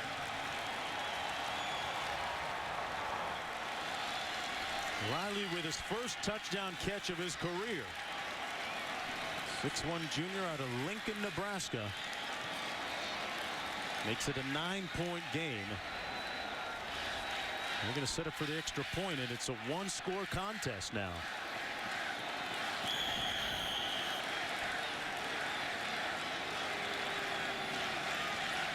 Bolts with the extra point. And it's a 1-touchdown game with 2-point conversion. Let's go back and look at that touchdown. What was the key here, Rod? Well, Riley is the guy who they want to get the ball to, and this is Westerkamp here. He'll go here and suck this guy up, and you've got the safety who's away, and so you just run the post pattern in there. You got a lot of room, and Riley runs a good route. They keep the safety away, a little bit occupied there with Westerkamp underneath, and a well-thrown ball by Armstrong. Well, for a guy who's had so many dropped on him today, when his receivers took big hits, that time Riley did a nice job to hang on to it, Rod. And don't forget the 15-yard penalty that Al Golden took because he came on the field upset with the call, which allowed a little bit better field position. They ended up taking the ball on the 20 on a punt exchange and then quickly getting down the field. So that, coupled with not running the ball in the 4th quarter, means that you actually have a 1-possession game with 3.5 minutes. Do you kick it deep here, or do you go for the onside kick?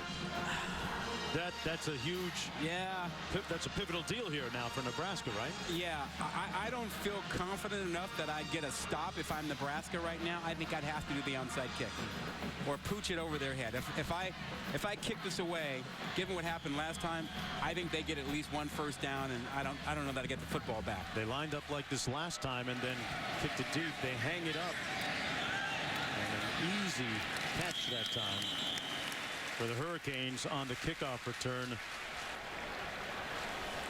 Dobard makes the catch, the tight end. Poorly executed. If you're going to pooch that, you want to get it over the heads of the first line, and you want it to drop and hit the ground and bounce so that you have a chance at it. You don't want someone simply to make a fair catch on it, essentially. Okay, Nebraska does have 2 timeouts remaining. Last time Miami came out offensively, Joe Yearby got a bunch of touches. Got to keep the clock running here if you're Miami. They move those chains. Joe Yearby doing just that. All the way out to the 43-yard line, make it the 44. Remember, this was a 20-point lead for Miami not too long ago. And through a couple of big plays and poor execution on Miami's part. Yeah, strange second half. Strange second half for the Hurricanes. 3 touchdown passes for Armstrong in the second half. Let's go down to Quinn. Little detail of clock management on that last Miami drive. They were snapping the ball with about 15 seconds to go on the play clock. Better job right here, letting it drain down to about 4. Yeah, went to right about there, as you said, 4 or 5 seconds, and Yerby gets 2. So an interesting third down and about 1 or so to go. Yeah, well, Quinn's right about the clock management, not just this drive and the last drive, but the drive before that. And if they had paid more attention to running the football, they would have eaten up a lot more of this clock. It looked like Nebraska called a timeout. Yeah. Well, now that you're in a 3rd and 1 situation and you're Nebraska, you have no choice again. You need to bring the house, run blitz to make sure you've got all the gaps covered and try and stop this thing, which means you're going to single up on the outside, and if Miami wants to take a chance and throw the ball down the field, you'll let them take that chance. And they've been very trusting of their receivers today, in particular Rashawn Scott. They've made some big catches, but an interesting play call to come here for offensive coordinator James Coley. You see Mike Riley making sure, confirming that he has 1 timeout left. For all intents and purposes for Nebraska, this is it. Yeah. This 3rd down play is it. Interesting to see if they keep Yerby in or whether they go to Walton or Gray. Gray is the bigger back, and it's going to be Yerby that comes out. Number 2. You know, and if I'm Miami, I run the ball here. I've got an 8-point lead. I don't want to throw the ball and have an incompletion and then, you know, stop the clock. I think I'd go ahead and bleed this and run this and have some confidence in my back. Here they go. They give it to Yerby, and I don't think he got it. He got stoned right near the line of scrimmage with 2:47 to go. Wasn't much of a surge up front on that offensive line. And they're going to be, well, let's see. According to our line, which is fairly accurate, it looks like they're marking it short. Yeah. I'm still okay with the call by Miami because you forced Nebraska to use their last timeout. Now look at the great surge you got up front there. Yeah, Collins. Kevin Williams, 92. Collins, number 7. Reestablishing the line of scrimmage about a yard back. Interesting and defining moment on the battle of the line of scrimmage for both those teams. Now 4th down, and I mean, Miami's got to punt it here. Well, you have to. Yeah. You do have an 8-point lead. Way too risky to go for it on 4th down here. You kick it away. Nebraska has no timeouts. You see what happens. Westerkamp is going to be set up to retrieve this punt back at his own 10. How in the world is Nebraska back in this ballgame? It was a very strange set of circumstances that got us to this point where it's just an 8-point game with 2:47 to go.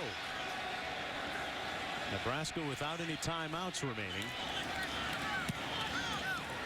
Boy, that's a real moonshot by Justin Bogle. Westerkamp calls for the fair catch at the 13-yard line.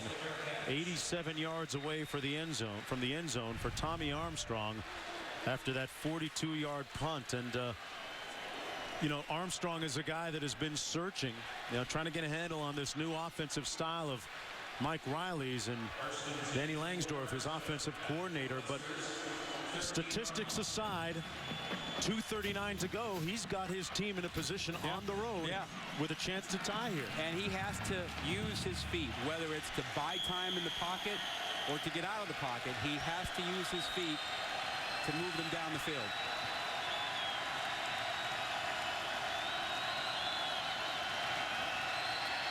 Armstrong completes it. Out of the backfield, that was Terrell Newby. And Newby picked up about 2 or 3 on the play. Second down. Nebraska without any timeouts remaining. Miami can't stop the clock either. Armstrong going up top, has a man down the sidelines. Caught, and a flag that might be a targeting penalty. Riley again. Carter made the hit, and unbelievably, the Canes secondary gets torched there. Wow, and remember, Bush has already been kicked out of the game for targeting. His colleague, Carter, who is the tag team safety with him, now may be subject to a targeting call. We're going to take another look at this, but Riley came up immediately and tapped his helmet as he took a blow. What a throw, though, by Tommy Armstrong. He put it right where it had to be. A 39-yard gain. Absolutely, and great throw, great catch. But if you're Miami, how in the world? Personal foul. Targeting. Defense. Number 6. 15-yard penalty. That penalty is under further review. A receiver should never get behind a defensive back in this situation, this late in the game. But it happens. Now, watch the hit here. There is a little bit of a launch right at the head. He wasn't trying to tackle him and wrap up. There was nothing but shoulder and helmet going up high above the numbers. That is classic targeting. They'll confirm this. Yeah, that's what we see on our demo film when we meet with officials. So now you are thin at the safety spot if you're Miami. And Nebraska. The play stands as called on the field. Number 6 is disqualified from the game. So just to recap, Deion Bush was ejected earlier for that same call, and Carter, his backup, was just ejected for the same thing. Well, and it's all good for Nebraska. If you're Nebraska, Mike Riley, you know this. And now you're looking at your slot receivers and your tight ends against the safeties here, because you know they're going to their third string safety. Wow. How do you exploit that now if you're looking at running or calling a play? Well, you work your tight ends and your slot guys inside. You do wheel routes. You make that set. That extra safety who's in the ballgame now. You make him involved in coverage. They tack on 15 yards, and they're all the way down to the 27. What a turn of events. Flag down on the reverse. Moore couldn't get to the edge, and that's going to be a loss on the play. Back to the 30. A loss of 3. Let's see what this flag is about. Nebraska doesn't have any timeouts remaining. Illegal formation. 5 men in the backfield by the offense. That penalty is declined. Second down. Second down from the 30. Moore's the guy they like to run those fly sweeps with a little bit. Hey, Jonesy. Here's your new safety. That's your third string safety is in there. Number 24, Josh Johnson.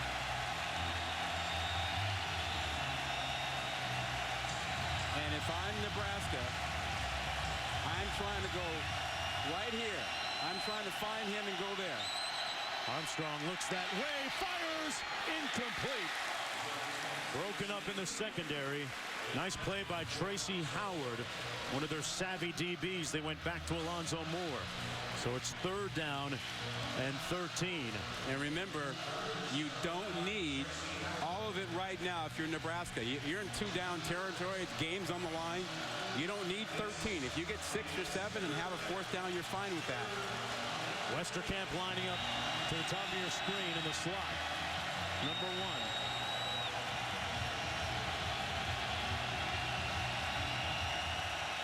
On 3rd and 13. No timeouts remaining. A little heat. Armstrong made a play to get away. Turns it upfield and steps out of bounds at about the 15-yard line. And it looks like he got the first down. What a move and play by Tommy Armstrong. He eluded that first tackler and got away from Cornelder. That was huge, a 16-yard pickup. No timeouts, Jonesy, but plenty of time. If you don't have to panic here if you're in Nebraska. You just don't need any sacks. Riley in motion. They hand it off. Newby got met in that hole at the 8-yard line. A good stick by Dallas Crawford coming up from his safety position, but a 6-yard gain. Still have to hurry back to the line of scrimmage because the clock continues. They do have run-pass options here. They don't have to necessarily throw it. Westerkamp lined up to the top of your screen in the slot. Into the end zone. Caught! Nope. They're saying it's a flag. There's a flag down. Stanley Morgan Jr. seemed to have it momentarily. I think it's pass interference. And they called pass interference. Pass interference, defense number 3. That penalty is declined. The play results in a touchdown. What a play. How unbelievable. Morgan, top of the screen, getting inside of Howard and then just out jumping him. Howard never saw the football. What a tremendous effort by Morgan. You're talking about a freshman coming up with a big-time catch to give Nebraska a chance to tie this game. Unbelievable. Here we go. They need this to try and send it into overtime. Morgan lines up to the top of your screen. He just topped the touchdown. Westerkamp in that bunch formation. Westerkamp ties the game at 33. What an amazing comeback by the Cornhuskers. Are you kidding me? It was 33-10. And they have rallied to stun Sun Life Stadium.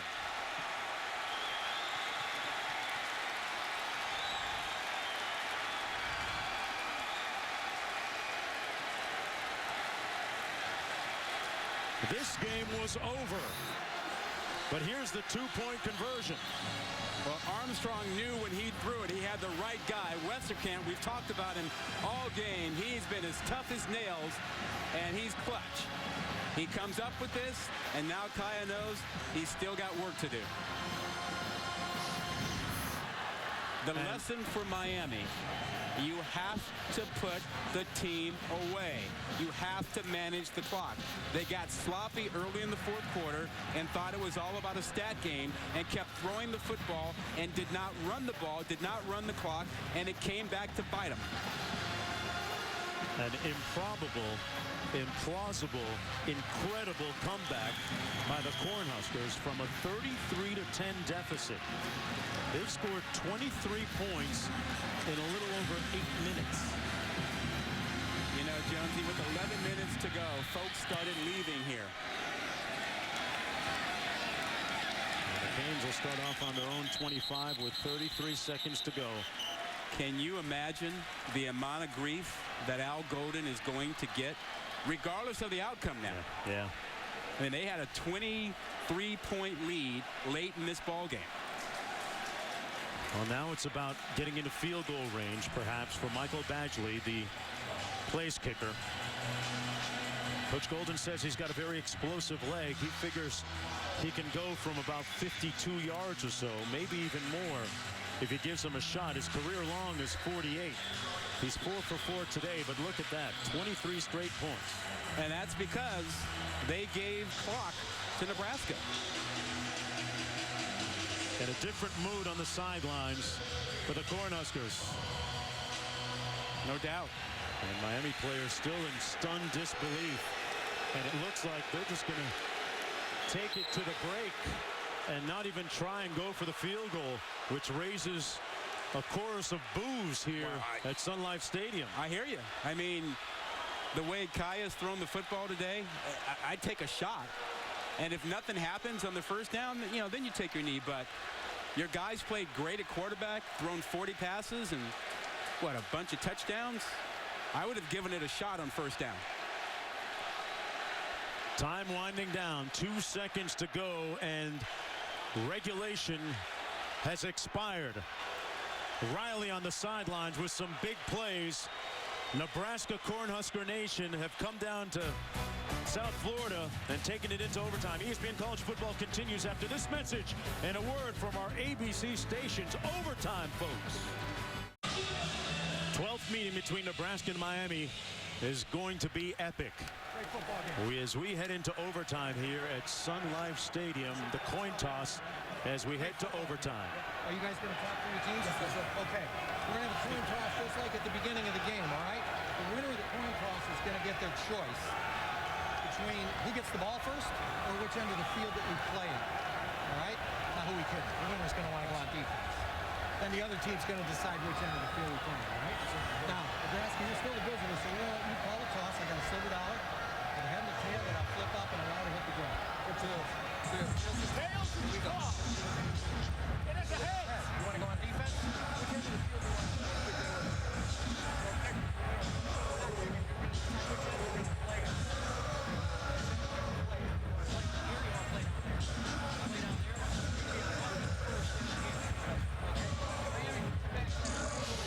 Well, here's a look at the overtime rules. Choice of offense or defend whatever end of field. Each team gets one possession from the opponent's 25.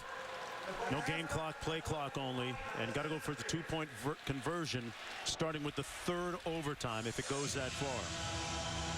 Well, you look at that guy's T-shirt and you can only think about one thing.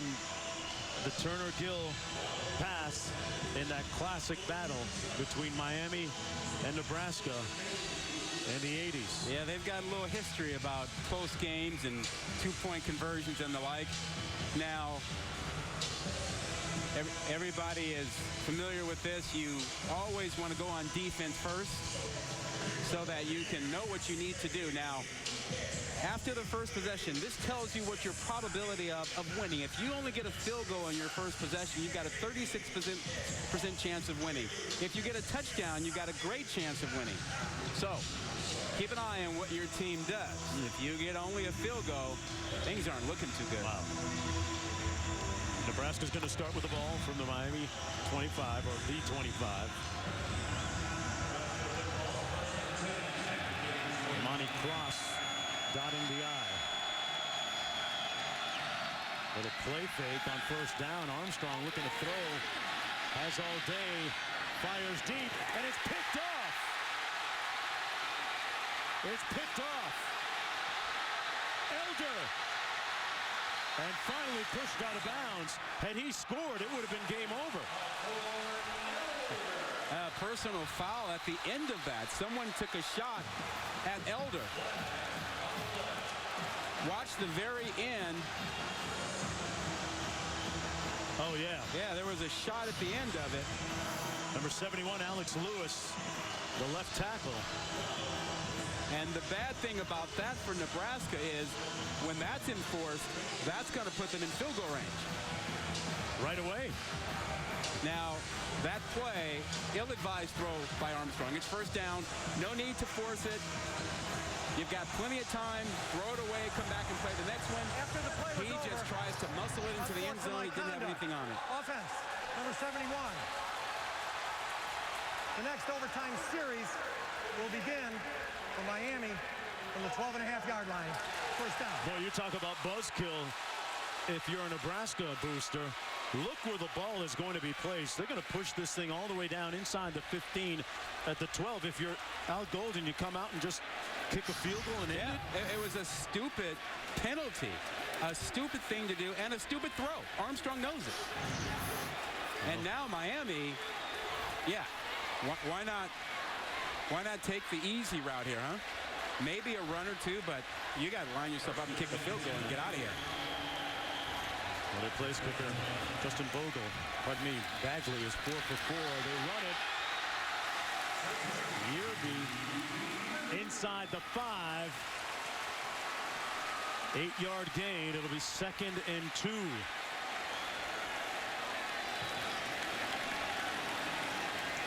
Boy, what a change of momentum. Yerby again. Stopped. He'll be close to that first down marker. I'm not sure that he got there, though. Third down coming up. The ball on the right hash right now. That's where we're going to spot it. Nebraska players definitely reminding each other, wrap up, strip. Get the ball out. And for Yerby, he's got to wrap up the ball, keep it high and tight, cover up when he gets contact. He's already gone over 100 yards, got 17 rushes for 125. And are they going to measure here? Third and short, either way you look at it.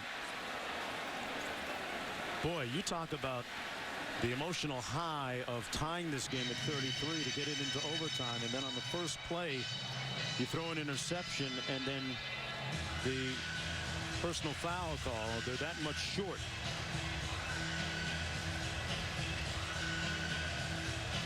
And number 71 on the bench there, that's Alex Lewis. That's who that penalty was against.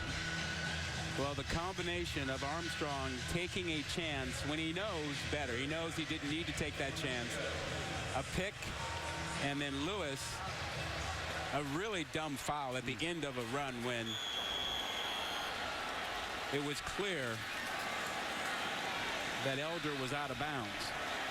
And here's your ball game, a big third down here. Patton and Yerby in the backfield. Yerby, the battering ram. It looks like he got enough for the first down. Another flag down on the play.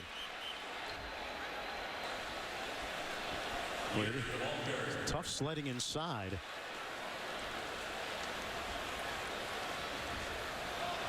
And it's going to go against Miami. I kick it right now. Illegal formation. 5 men in the backfield by the offense. 5-yard penalty. Repeat third down. That's the 25th combined penalty of the ball game. Why not go kick it? If you're Miami, why not go kick this and be done with it? The only reason you don't kick it here is that your kicker doesn't like it on the hash. Right. And if he doesn't like it on the hash, then you run it to the middle and line him up straight. Otherwise, you should be kicking this. Let's see what Kaya does. Does he run into the middle of the field and fall? That's the plan. Okay. So there's your room service. They put it right in the middle of the field for Michael Bagley, the place kicker, who today has made field goals from 23, 27, 41, and 28 in what has been one of the strangest fourth quarters we've seen in a while, partner. Unbelievable. A 23-point lead by Miami squandered. Poor clock management. A couple of big plays given up to Nebraska, with Armstrong being tough and making some clutch throws. Their first and only charge timeout of the overtime period. And they're going to try and put him on ice, calling a timeout. This one's going to come from 28 yards out, and Armstrong there just with a regretful look on his face. And it's really too bad when you consider the way that he played in the fourth quarter, bringing his team back. But for him and Westerkamp, they would not have gotten back in the game, but he made the clutch throws to get them back. But then, unfortunately, in overtime, his first throw, really ill-advised. Let's go to Quint. Golden tries to rattle his kickers on Friday. He asked them to make what he calls pressure kicks with 150 team and staff jumping around, and Bagley hit from 50 that day. He said in his former life, he was a fighter pilot. He's nuts. Let's see how his nerves hold up here. Well, he better do his Top Gun impersonation. 28 yards away, straight ahead.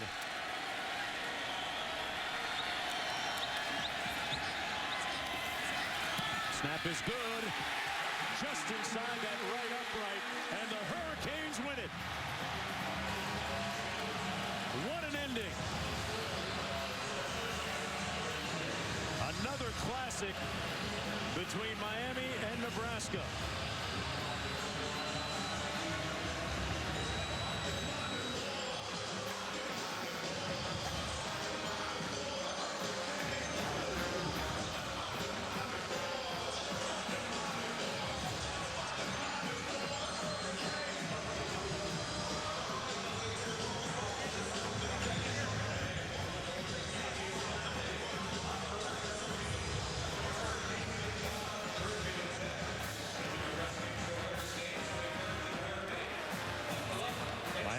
wins it 36-33 and improves to 3-0 on the season. A narrow escape for a team that apparently had this game on ice. And here's the field goal that won it all for Miami in overtime with a career-high 5 field goals for Michael Bagley. Armstrong played a heck of a game for the Huskers. Let's go down to Quint. Coach Al Golden, you're up 33-10 with about 11 minutes to go. What happened then? Okay, so the first thing was I should have protected us down here. We threw an interception. We had a chance to go up by 20, by 23 at that point. And then we come back. And we didn't finish the drives in the red zone, and then we left our defense out there too long, and we didn't make enough plays on defense. Give them credit. Give Armstrong credit. I thought he played a hell of a game. On the positive side, though, what ultimately made the difference in your favor? Just fighting. I mean, that's who we are. We stayed together. Nobody got disjointed. Nobody was getting adversity didn't get to us. We stayed together, and we ended up winning. I'm really proud of these guys. I couldn't be more proud right now. It's probably not a must-win or a signature win, but it means a lot for you in this program. What does this signify? It's a big win, and the way we did it is even bigger. Just to stay together, just block everything out, just play one play at a time, and to finish like we did and win in overtime. Just really proud of our guys. Ever see a game like that before, Coach? Unfortunately, I have, but again, give Nebraska credit. I mean, you could see what Armstrong was. Some of the plays they made down, we had a couple ejections, had a couple guys injured. So, again, we scratched and clawed and came out with the win. Congratulations, Coach. Mark. A wild night here, an afternoon at Miami Gardens, Florida. Lots of twists and turns.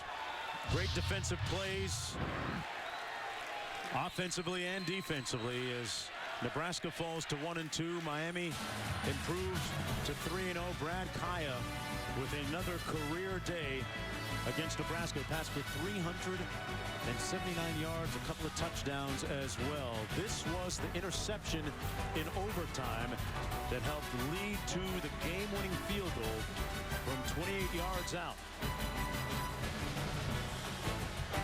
It wasn't pretty at the end, but they got the win. That's it from Sun Life Stadium here in Miami Gardens, Florida.